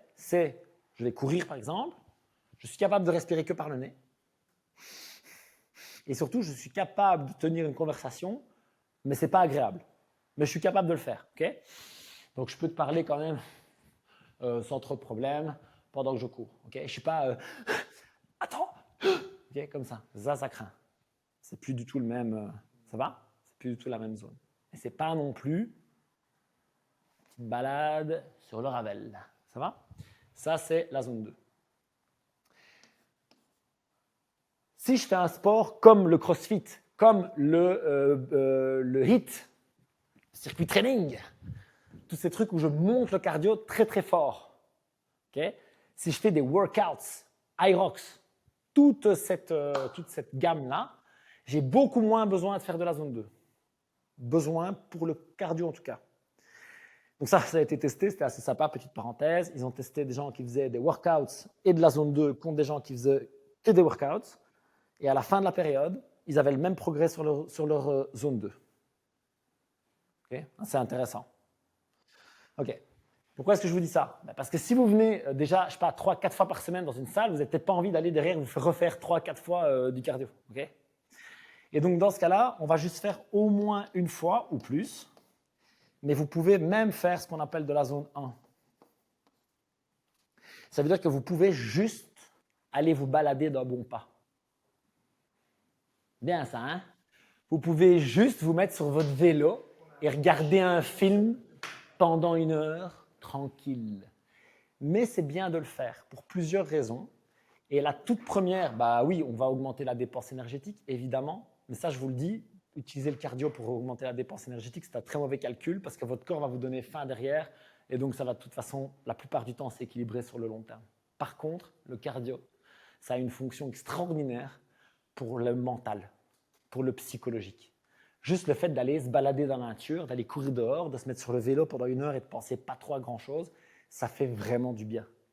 Surtout dans notre mode de vie qui est rythmé, stressant, caféine, réseaux sociaux. J'arrive ici, il faut encore faire des perfs, il y a du temps, il y a des reps. Et ben voilà, juste aller courir, juste aller pédaler, nager pour ceux qui aiment, je sais que tu aimes ça. C'est vraiment une très très bonne chose. Et c'est diminution de l'inflammation chronique. Et ça, c'est quand même cool parce que tu parlais de rester en bonne santé, on parle de gérer notre fin de vie, etc. Diminution de l'inflammation chronique, c'est quand même très très cool. Ça, c'est le plan macro, quoi. Après, on peut rentrer dans les détails, les ceci, les cela, mais le plan du mouvement, c'est ça. Pour la recomposition corporelle, c'est ça. Par contre, je veux réinsister un tout petit peu sur cette notion de progression musculaire. Si de semaine en semaine, de mois en mois, vous ne voyez pas, soit que vous faites plus de répétitions, soit que vous savez faire plus de séries du mouvement, soit que vous savez prendre plus de charge sur le mouvement, si vous ne voyez pas cette progression, on a un problème. Ça veut dire que vous ne progressez pas, vous n'évoluez pas. Et là, ça veut dire que soit vous ne challengez pas assez, soit les coachs ne font pas bien leur travail. Ah ben, ça peut arriver. Et donc, il faut nous en parler. Nous, on est supposé le voir, mais si on ne le voit pas, il faut nous en parler. Dire, sur ça, je ne comprends pas, ça fait 3 mois, je suis avec mes 12 kilos et je suis toujours avec mes 12 kilos, quoi. Eh bien, viens, on va trouver des solutions pour que maintenant, ce soit peut-être 16, peut-être 20, ou simplement qu'avec tes 12, tu savais faire 10 reps, maintenant tu sais en faire 15. Mais il y a vraiment cette notion de progression qui ne peut pas être tout le temps. Hein. Tu ne peux pas tout le temps progresser, ça non. Mais tu ne peux pas non plus stagner pendant 3 mois. OK? C'est compris ça? Je veux vraiment que ce soit un deal entre nous. Oui. Si tu compares ton idée de progression à ta courbe qui varie négativement en fonction de l'âge, il y a un moment où tu ne peux plus progresser, où tu vas juste freiner la chute. Oui. Oui, mais je mets un tout petit bémol là-dessus. C'est une très bonne remarque. Donc la question c'est, est-ce qu'à un moment donné, je peux continuer à progresser ou est-ce que je vais juste, comme tu dis, progresser, enfin, éviter de me cracher? Alors, oui, mais je m'explique. Il y a deux choses spécifiques. La première, c'est qu'il y a forcément un truc pour lequel tu n'as jamais optimisé. Okay? Donc, par exemple, vous voyez mon physique. Okay? J'ai un physique athlétique. Je n'ai pas un physique de bodybuilder. Vous avez déjà vu un physique de bodybuilder? C'est beaucoup plus massif, beaucoup plus stock, tu vois, des gros traps, des épaules, bam. J'ai jamais fait de bodybuilding. J'ai fait un peu de musculation, mais c'était toujours avec du basket, avec du crossfit, avec strongfit, avec du cardio. Il y avait toujours. Vous voyez ce que je veux dire ou pas? J'ai jamais optimisé pour le bodybuilding. J'ai jamais optimisé pour la force. J'ai jamais fait du powerlifting. Et donc, si à un moment donné, tu dis, par exemple, tu as 65 ans, tu fais plus, là, je sais pas, tu es à la retraite, ok, tu es chill, machin. Tu dis, maintenant, je vais optimiser pour la force. Il est franchement possible que tu parviennes encore à gagner de la force. Tu vois ce que je veux dire? Imaginons maintenant que tu prennes ça pour, je sais pas moi, la mobilité. À partir de maintenant, je veux faire plein de mobilité. Je viens ici, je fais mes 3 séances, mais après, je me fais une demi-heure de renforcement musculaire en amplitude, tu vois, où je vais spécifiquement travailler sur des trucs bien précis pour gagner de l'amplitude, machin. Pareil, tu n'as jamais optimisé pour, il y a plein de chances que tu puisses encore gagner. OK? Donc, il y a quand même souvent encore des possibilités de progresser. Tu avais une question, Jessie? Ah non, je rebondais dans ton sens. Ça me fait bien plaisir. C'est important d'accepter un petit peu se challenger quand on réussit par exemple et tu demandes de prendre une charge supplémentaire. D'office, on accepte parce qu'on sait que ça va juste nous faire progresser. Oui, tant que tu te sens en sécurité sur le mouvement. C'est ça, c'est toujours la condition. Si j'avais dû décider moi-même, je n'aurais pas forcément fait. Oui, exact. C'est aussi ça le job du coach. Le job du coach, et c'est pour ça que je pense que c'est bien d'avoir soit un programme structuré, soit un coach qui est disponible pour vous, c'est vraiment cette idée d'observer, OK, la personne est en sécurité, maintenant elle peut prendre plus lourd ou faire plus de reps. À l'inverse il y a un mouvement qui est instable, qui n'est pas bien fait, et là on reste sur les bases et on continue de construire là-dessus. OK? Cool. Pour terminer, sur les 3 piliers, je parlais du mode de vie énergie, et vous savez quoi? On va mettre l'alcool dedans. Comme ça, ce sera fait. Très bon timing, Jessie, tu peux y aller. Salut. J'ai une question pour revenir à Rob passe à ce mode-là. Bien sûr. Au niveau des dépenses qu'elle a. Ouais. Il y a une espèce de légende que j'ai entendue toute mon enfance, parce que tu parlais d'un peu de mode de vie d'époque. Il disait faire de l'endurance. Oui. Faire de l'endurance, donc courir minimum une demi-heure avant de perdre du poids, etc. Parce qu'on passe dans les filières. Voilà. Après, on a étudié un peu le truc. On est plutôt passé à justement le et. Ouais. Tu fais du crossfit ou quoi, tu dépenses de l'énergie pendant ton work et puis ton corps se reconstruit derrière. Donc, quand tu fais de l'endurance, tu vas pour une heure en deux. Ouais, c'est Tu bien. ne vas pas blesser ton muscle, etc. Ouais. Donc, est-ce que tu sais de me dire un mot un peu là-dessus pour voir où on en est actuellement par rapport à ça? On en est très loin de tout ça. Pour ceux qui n'ont pas bien compris la question, on nous a dit toute une époque qu'il fallait faire du cardio à basse intensité longtemps pour brûler les graisses. Parce qu'on a des substrats énergétiques. Donc, il y a des moments, il y a des efforts où on utilise plutôt les glucides, donc les sucres, et il y a des moments où on utilise plutôt les lipides, les graisses. En fait, on a une réserve de sucre dans le corps qui est très limitée. À l'inverse, on peut avoir une réserve de graisse qui est illimitée. Il y a des gens qui font 300 kg. Ils ne font pas 300 kg de sucre. Ce sont des réserves de graisse. Okay? On peut stocker du gras autant qu'on veut. Ce n'est pas le cas avec le sucre. Ce qui veut dire quoi? Ce qui veut dire que le sucre, il a une durée de vie courte dans l'effort physique. Je ne peux pas aller courir 5 heures à un moment donné. D'ailleurs, dans les marathons, on parle du mur. Vous avez déjà entendu ce truc-là? Le mur. Il court, et puis d'un coup, pouf, il y a tout qui s'éteint. C'est notamment souvent à un moment donné où cette réserve de glycogène ne fonctionne plus. Bref, pourquoi je vous dis ça? Parce qu'on nous disait qu'il faut faire longtemps et lent pour brûler du gras. Et c'est tout à fait vrai. Si tu cours 1 heure, mais ça marche si tu marches aussi, hein, c'est une question de fréquence cardiaque, d'accord? Tu fais ça long et lent, tu vas brûler du gras sur le moment, et donc on propose ça, d'aller à jeun, etc., etc. Donc tu brûles plus de graisse dans ces efforts-là. À l'inverse, tu fais un workout, intervalle training, tu montes, tu descends, ou tu vas courir des côtes, des trucs comme ça, et là tu brûles du sucre. glycogène à balle. Tu brûles des lipides, mais beaucoup, beaucoup moins. Et donc, on te dit, ouais, mais tu ne vas pas perdre du gras, machin. Et en fait, ce qu'on peut observer, c'est que le corps envoie les signaux pour compenser le nutriment perdu. Donc, si tu vas brûler plus de gras naturellement, soit tu vas vouloir augmenter tes calories globales, soit justement tes lipides, versus quand tu vas faire des efforts style glucides, etc., tu vas avoir plus envie de refeed, renourrir via les glucides. Alors, qu'est-ce qu'on voit sur le long terme? C'est qu'en fait, le sport est un très mauvais outil pour perdre du poids uniquement sur la dépense énergétique. OK? Parce que, en fait, l'activité physique intense est une toute petite part de ta dépense énergétique quotidienne. Selon les sources, 5, 10 à 15% maximum. Je ne sais pas si tu te rends compte. Hein? Ce n'est pas grand-chose. 5, 10 à 15% maximum de ton activité physique sportive dans ton quotidien. C'est vraiment pas grand-chose. Et ça, très souvent, c'est surcompensé. Enfin, non, pas surcompensé, c'est compensé par des signaux de la faim qui sont augmentés. Allez courir une fois 1 heure à jeun, vous me raconterez que si vous avez eu faim après. Franchement, moi je l'ai déjà fait plein de fois, tu as la dalle toute la journée. C'est une folie. Ah ouais, c'est génial, ça marche bien. Oh, tu as un trou dans le ventre pendant le reste de la journée, c'est génial. Tu as vraiment des signaux de compensation qui se mettent en place. Okay?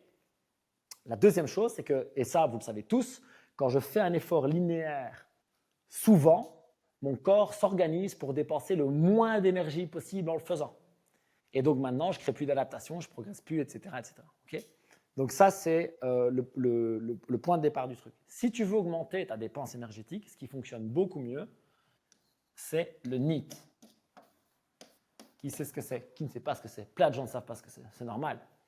Non-exercise activity thermogenesis. Je ne sais pas pourquoi je le dis en français, en anglais, je ne sais plus. Non-exercise activity thermogenesis. Ça veut dire quoi? L'activité hors sport qui brûle des calories. Ça veut dire quoi? Ce que je suis en train de faire. À votre avis, qui brûle le plus de calories en ce moment entre vous et moi? Quand même, je suis debout, je bouge, machin, etc. Vous, vous êtes assis. D'accord? Ben ça, c'est mon NEAT. Je suis en train de dépenser de l'énergie sans me fatiguer. Alors, cérébralement, etc., on peut dire que je suis fatigué, mais physiquement, ce que je fais là ne me fatigue pas. Quand vous allez marcher, quand vous allez jardiner, quand vous allez cuisiner, faire le ménage, ça, c'est le NEAT. C'est la dépense énergétique hors sport. Elle est bien plus utile et bien plus importante pour 2 raisons. 1, elle ne te donne pas envie de surcompenser par la bouffe. Et 2, ça représente beaucoup plus de ton énergie quotidienne, en fait, contrairement à ce qu'on pense. Ce qui veut dire que si je me mets en mouvement, je marche dans la journée. Alors, un bête truc, moi je travaille souvent debout. Et c'est top, tu peux dépenser 200-300 calories par jour juste grâce à ça. Juste parce que tu fous ton bureau debout. Parce que debout, je suis comme ça, je mets mon genou, machin, puis ça ne me demande plus travail postural hein, par rapport à… OK? Je prends mes coachs. J'ai des coachs à la salle, notamment un ou deux, ils arrivent à 8h30, 9h du mat, ils repartent, il est 18-19h. Ils ont coaché, un peu travaillé à l'ordi, coaché, et ils se sont entraînés. Leur dépense énergétique à eux hors sport, elle est énorme. Vous voyez ce que je veux dire? Et ça, vous avez des astuces. Travailler debout, toi tu es aide-soignant, ça n'arrête pas. Travailler debout, prendre des appels téléphoniques en marchant, okay, aller se balader, jardiner, comme je disais, cuisiner, machin. Tout ça, c'est de la dépense énergétique. Et ça marche beaucoup mieux pour augmenter ta dépense énergétique long terme. D'ailleurs, chez les gens qui font des sèches assez folles, ils finissent par passer des heures par jour à marcher. Marcher, et parfois même avec des gilets lestés. Pourquoi? Parce que ça te permet d'augmenter encore et encore ta dépense énergétique sans fatiguer le système. Parce que si maintenant, toi et moi, on va courir, imaginons qu'on a couru ici dans la région, il n'y a rien de plat, il n'y a que du béton, on va courir 1 heure, on le fait tous les jours. Hein, ça va quand même nous taper sur le système d'une manière ou d'une autre, tu vois. Alors que si moi se balader tranquille, mais pas 1 heure, 2 heures, 3 heures, machin, le lendemain, c'est OK. Tu as compris la différence? Donc ça marche beaucoup mieux. Et c'est pour ça d'ailleurs que quand on fait des recompositions corporelles, on fait bien plus attention à ce qu'on mange, parce que c'est beaucoup plus facile en fait de manger moins que de dépenser plus. Mais vraiment, hein, c'est beaucoup plus facile de manger moins que de dépenser plus. On voulait parler d'alcool, on en reparlera tout à l'heure. Un verre d'alcool, c'est entre 100 et 150 calories.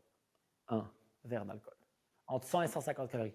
Va un peu dépenser entre 100 et 150 calories dans un effort. Tu vois ce que je veux dire? Maintenant, il faut envoyer. Hein. Toi, tu fais du vélo, donc tu as forcément une bonne cadence. Tu vas peut-être dépenser 800 à 1000 calories par heure. Quand il fait chaud. OK? Donc, 3 verres d'alcool, tu peux aller te claquer 40 minutes sur ton vélo. Nice! On y va! Tu vois ce que je veux dire? Ou 30-40 minutes. Tu vois? Et là, on te donne l'exemple de l'alcool, mais on peut faire le même jeu. On peut faire le même jeu avec l'huile d'olive, avec le chocolat, avec tout ce qu'on veut. Hein, d'accord? Tu as compris l'idée. Je ne vais pas vous faire un long cours sur le mode de vie énergie. J'en avais parlé pas mal dans la dernière conférence. Et surtout, j'aimerais bien, si ça vous intéresse et si des gens me le demandent ici, j'aimerais faire une conférence complète sur le principe de comment organiser sa journée, comment améliorer notre sommeil, comment mieux récupérer, avoir plus d'énergie, etc., etc. Parce que je pense qu'il y a plein de petites stratégies qu'on peut mettre en place qui sont méconnues. Mais moi, j'ai toujours 3 grands piliers. C'est le matin, le midi et le soir. Oh, le mec, il est créatif, dis donc. Incroyable. Le matin, c'est le combo eau plus lumière. C'est hyper déprimant de vous dire ça quand ça fait 3 semaines qu'on n'a pas vu le soleil en Belgique. Franchement, vraiment, on est d'accord que c'est un peu compliqué pour le moment. Oh, il y a un tout petit rayon bleu là qui traîne. Le matin, vous pouvez boire en 200 ml, donc entre un verre et 2 verres et demi d'eau sur la première heure de votre journée. C'est un très bon moyen de démarrer, de vous réhydrater, plutôt de l'eau tempérée. Si vous tolérez l'eau froide, voilà, mais plutôt de l'eau tempérée pour commencer en tout cas.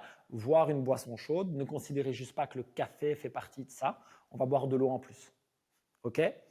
Par rapport à la lumière, je vais être très cash. Si vous êtes motivé, vous allez mettre votre nez dehors. C'est le meilleur moyen de bien démarrer votre journée.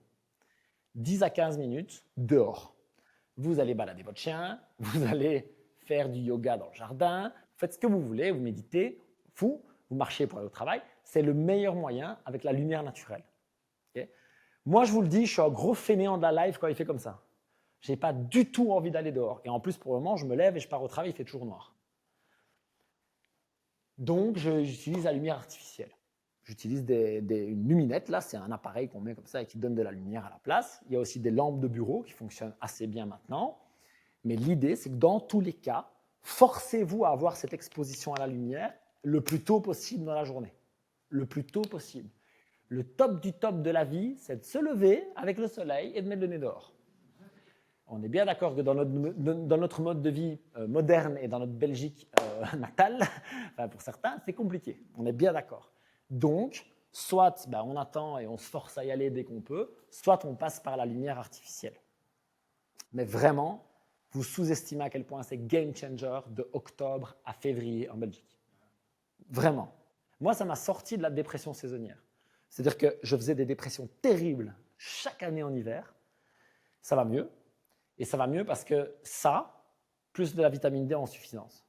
Vraiment, en tout cas pour moi, ça a été game changer. Vraiment. Pour la vitamine D,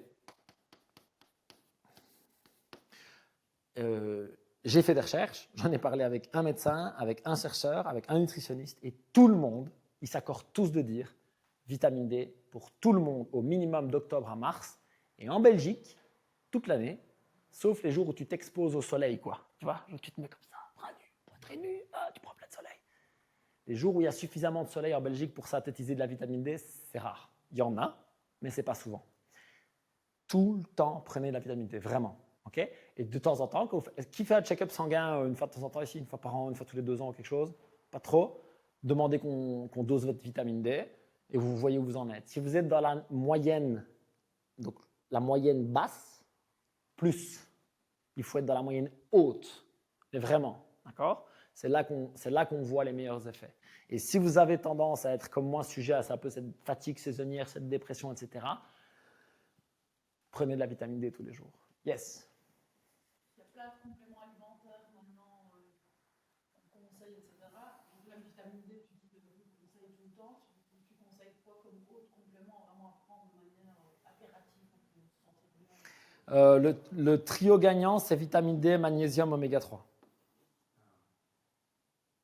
C'est vraiment le truc, voilà. Si vous commencez à avoir des petits rhumes et des machins pour soutenir votre immunité, je dis ça parce que c'est la saison, on serait mi-juin, je ne vous dirai pas ça, mais le zinc et la vitamine C. La vitamine C, vous pouvez la manger. Le zinc, c'est compliqué d'en avoir. Il y a moyen, mais franchement, ce n'est pas simple. Ça, c'est la fondation, quoi. Et alors, on pourrait discuter de la créatine quand même. Et vous savez quoi, je vais vous faire une confession. Moi, j'en prends pas pour le moment parce que toutes les dernières fois, je n'ai pas réussi à la prendre pour... Alors, je fais partie des très rares personnes qui ont des problèmes digestifs avec la créatine. Il y en a extrêmement peu. Mais la créatine, c'est probablement le complément alimentaire le plus testé au monde et qui a prouvé le plus d'efficacité. C'est une folie. Pour, on en parlait, la recomposition corporelle, donc le soutien à la masse musculaire, la production de force en entraînement, mais également maintenant, on voit des effets sur l'énergie après les mauvaises nuits, l'énergie quand on est fatigué ou stressé, et on voit même des effets cognitifs sur des études où ils augmentent les doses. Donc, si vous pouvez prendre, en plus, pour moi, de ce trio gagnant, s'il y en a un à mettre en plus, c'est celui-là. Parce que c'est extrêmement difficile d'avoir suffisamment de créatine dans notre alimentation, en fait. C'est vraiment très difficile. Il faudrait manger à peu près 1 kilo de viande par jour. C'est quand même beaucoup. Il y a une question? Où trouver de la vitamine D naturellement? Le soleil et l'huile de foie de morue. Le problème avec l'huile de foie de morue, c'est que déjà, les gens n'ont pas très envie d'en manger. Et qu'en plus, on constate que c'est malheureusement très, très riche en dioxines. Et donc, c'est de plus en plus controversé. En fait, est-ce que c'est net positif ou net négatif? Donc, moi, je dirais en complément alimentaire ou va vivre au soleil. Ça, c'est OK, clairement. Si tu vis à l'équateur, tu n'as pas besoin de prendre, probablement pas besoin. Ah oui, et pour les gens qui ont la peau plus foncée, c'est encore plus parce qu'ils synthétisent moins bien la vitamine D. Donc, Rizza, par exemple, devrait prendre plus de vitamine D que moi. Alors, moi, en plus, je suis naturellement très bas, donc j'en prends beaucoup, mais si on était équivalent, il devrait en prendre plus parce qu'il la synthétise moins bien au soleil. OK? Cool. Question? Le magnésium, si vous faites 2 prises, assurez-vous qu'il y en ait une le soir. Si vous n'en faites qu'une, prenez-la le soir. C'est vraiment très, très bon pour la récupération, le sommeil et tout ça. Magnésium, bisglycinate, malate, taurate. Je suis désolé, hein, c'est comme ça que c'est pas moi qui l'ai inventé. Alors, ceux-là, taurate, bisglycinate ou malate. Okay? C'est les formes de magnésium. Donc, parce que malheureusement, tu vas à la pharmacie, on te donne de l'oxyde de magnésium, qui est une des versions les moins tolérées, les moins bien absorbées, qui donne la diarrhée. Mais ça existe. Alors, je vais te donner un autre exemple. Tiens, avec la pharmacie, ça m'a fait. Tu vas à la pharmacie, tu prends de la vitamine D, tu regardes la composition, tu commences par huile d'olive raffinée. Donc, par définition, on commence par t'empoisonner pour te donner de la vitamine D. Parfait, magnifique. Tu prends de la vitamine D dans une huile de colza ou autre, bio, vierge extra, et tu ne t'empoisonnes pas en la prenant.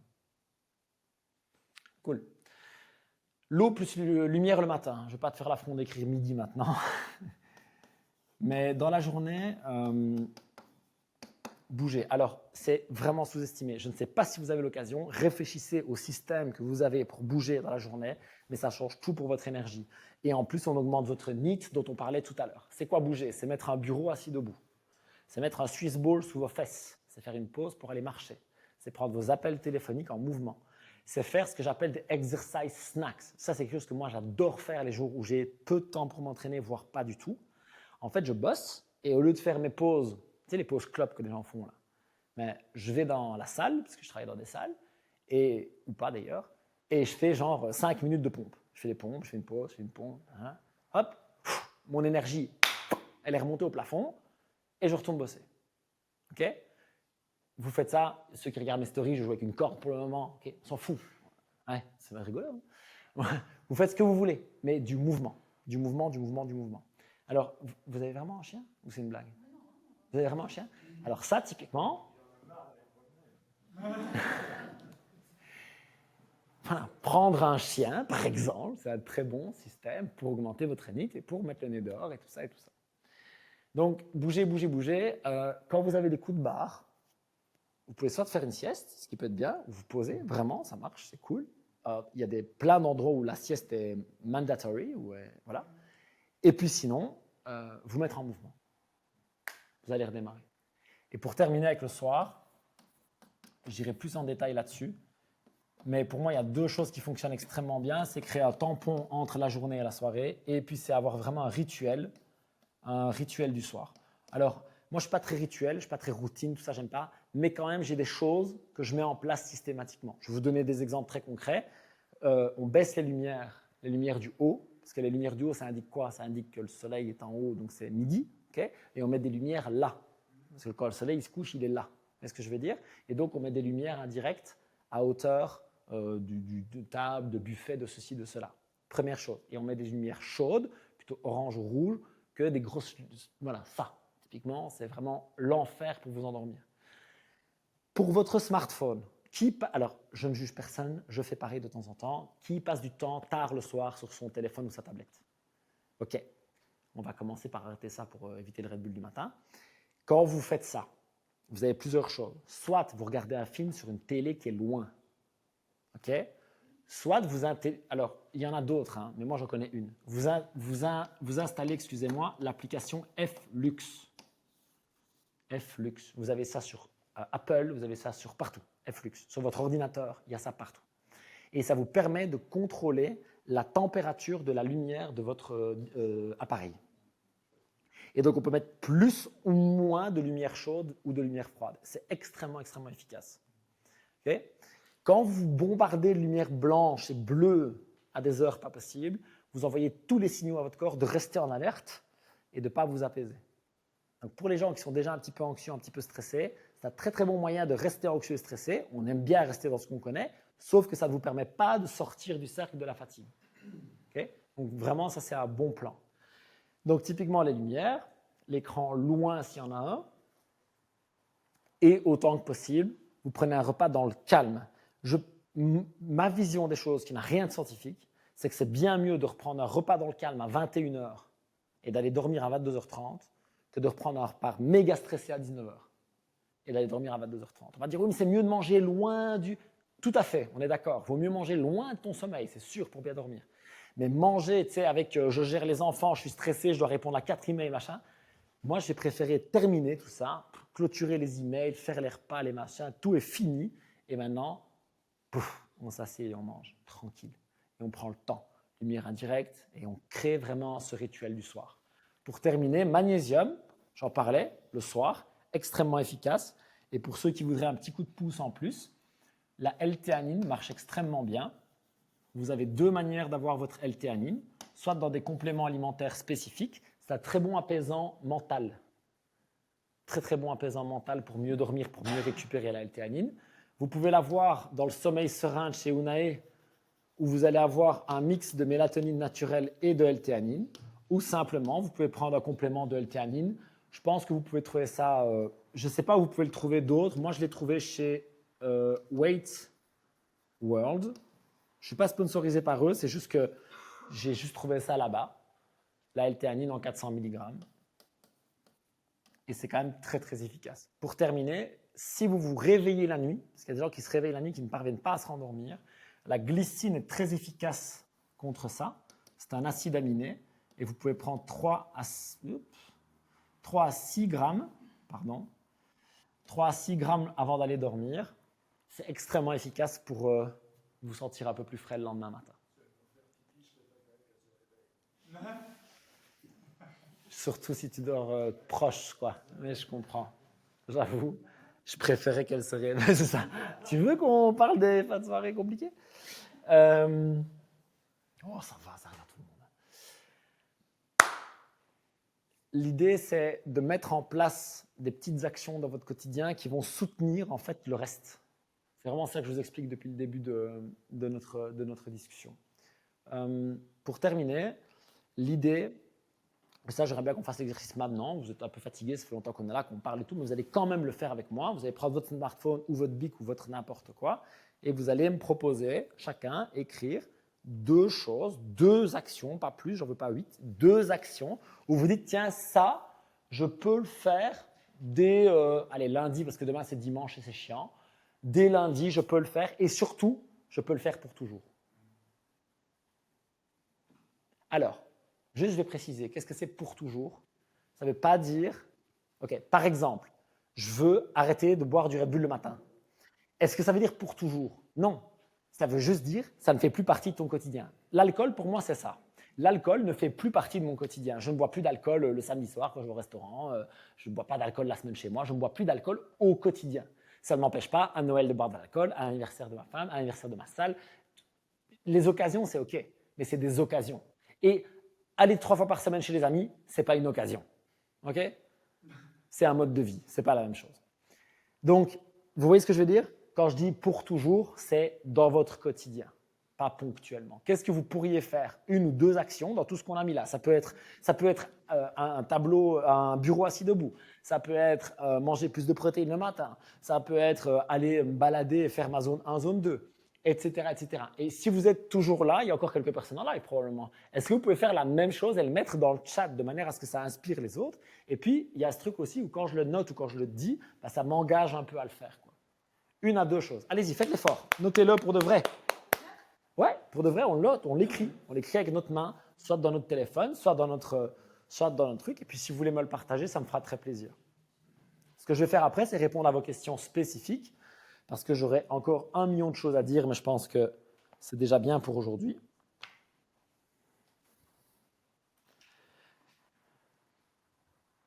J'ai promis que je parlerai de l'alcool, donc je pense que je ferai une vidéo pour expliquer un peu plus en détail.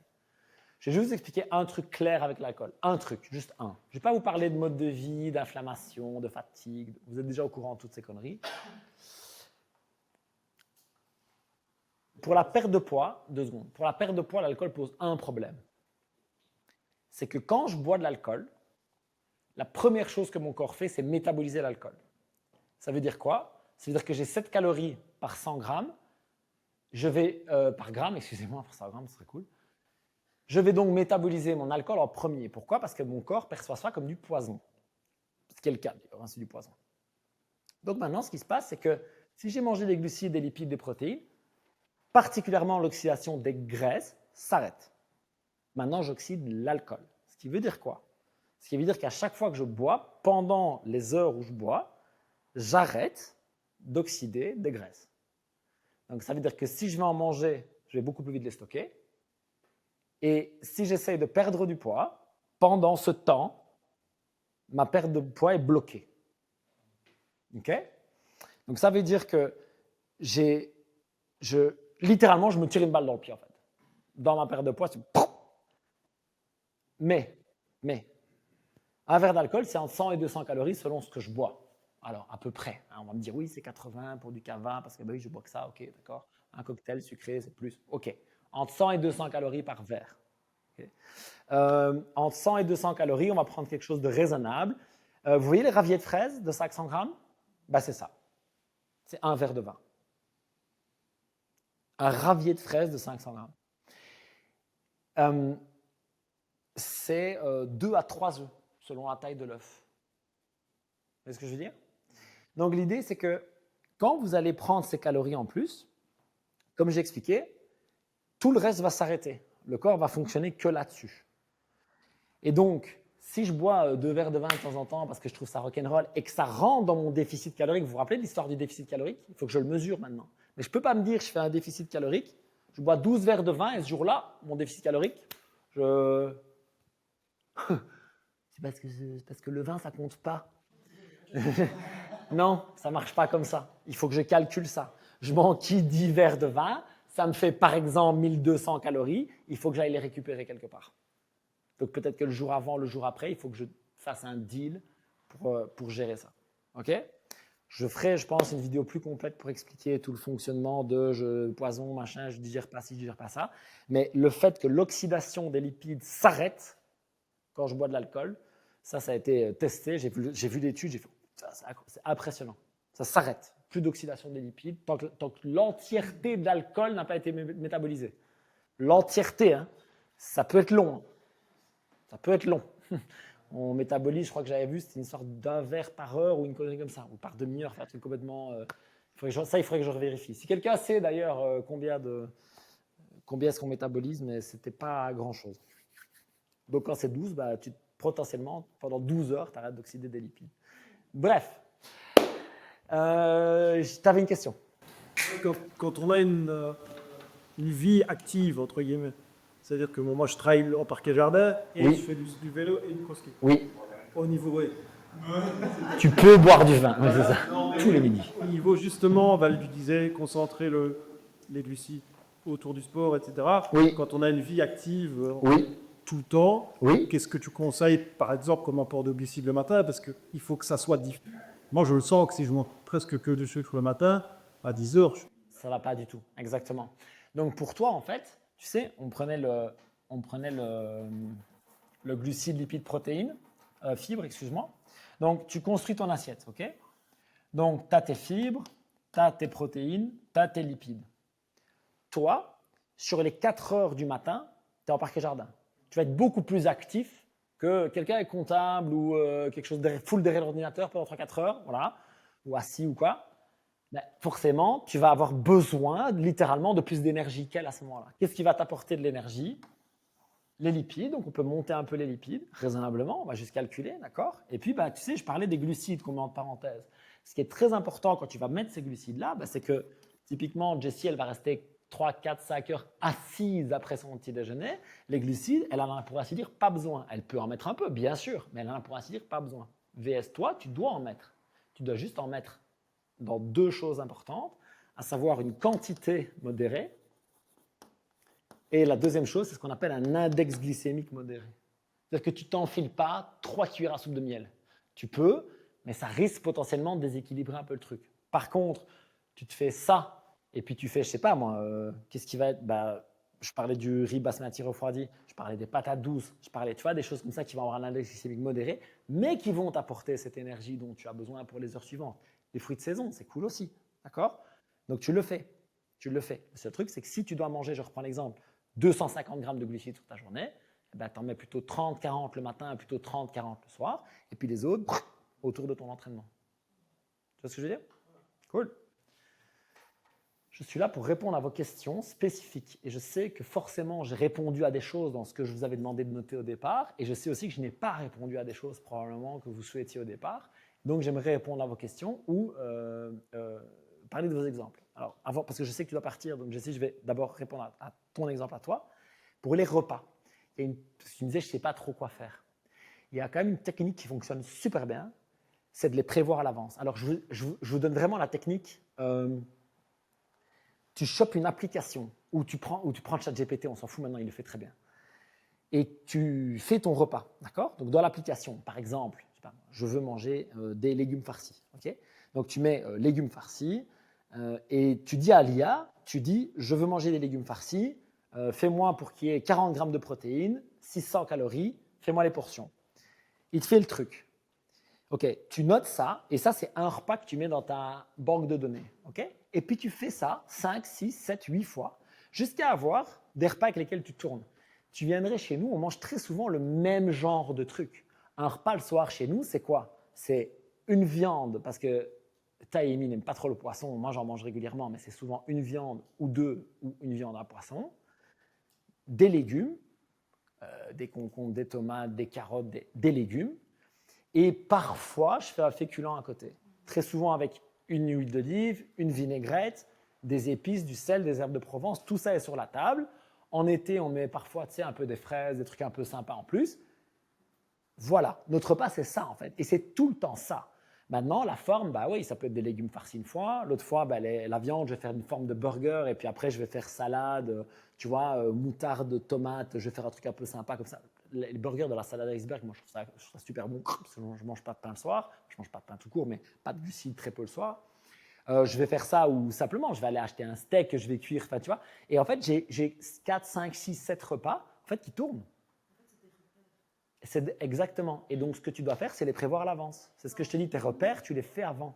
On fait en fait le samedi, je mange. Je sais tout ce que je vais manger la semaine qui suit jusqu'au vendredi. C'est parfait. Parce que je sais que le vendredi, c'est le jour où je me fais un gros plaisir. Super. Et ce qui me perturbe un petit peu, c'est des fois, je me dis, ouais, là, je pense honnêtement, pour tout repas du soir, tu as trop peu mangé. Oui. Voilà, parce que j'ai toujours peur d'un peu trop manger. Oui. Et alors, on a testé plusieurs fois, du coup, avec l'intelligence artificielle, mais c'est un peu clic de Kevin. Mhm. Et c'est vrai que ça nous donne des repères, tu vois. C'est ça. C'est, par exemple, quand on fait un poireau farci, on prend le haché de bœuf, le plus maigre possible, on fout dedans. Mais c'est vrai que des fois, je me dis, est-ce que j'aurais pas dû en manger 2 plutôt qu'un seul ou je suis... Alors, je reviens là-dessus.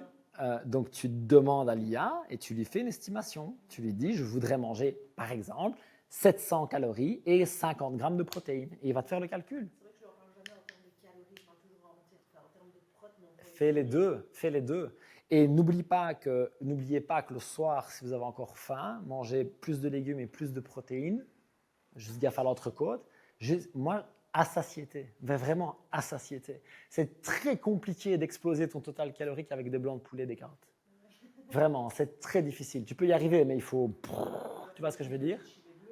Alors qu'avec une chimée bleue, voilà, ou une petite blanquette de veau, tu vois, tous les trucs à l'ancienne, la bière, comme ça, voilà, tu vois, ou l'entrecôte avec du beurre dessus, tu vois, ça c'est très facile aussi. Ok? Mais donc vraiment, c'est prévoir ça à l'avance et lui parler en termes de calories. Exactement. Oui, et ça t'aidera énormément. Avec grand plaisir. Questions? Salut, allez-y, amusez-vous bien. Est-ce que vous avez des questions, des demandes spécifiques, n'importe quoi? Je suis là pour ça.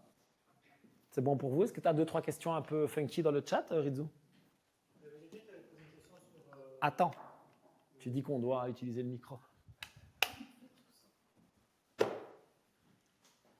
Il y avait une question, c'est pour les dérives, des dérivés du produit laitier, le lait de vache. Tu dis que le lait de vache est bien nocif, indigeste pour l'homme. Moi, j'ai dit ça? C'est la question. Non, ça s'appelle un raccourci. Voilà. Non. J'ai dit, et je maintiens, que les produits laitiers industriels de vaches qui sont stockés littéralement et à qui on donne des hormones et des antibiotiques et qui finissent dans des produits laitiers UHT avec des additifs, c'est du poison pour l'humain. J'en suis absolument convaincu. Tu trouves du lait de vache qui gambade dans les champs, qui ne mange que de l'herbe, et ou dans lequel tu peux avoir des produits laitiers crus, etc. Après, ça devient une question de susceptibilité aux produits laitiers. Je m'explique.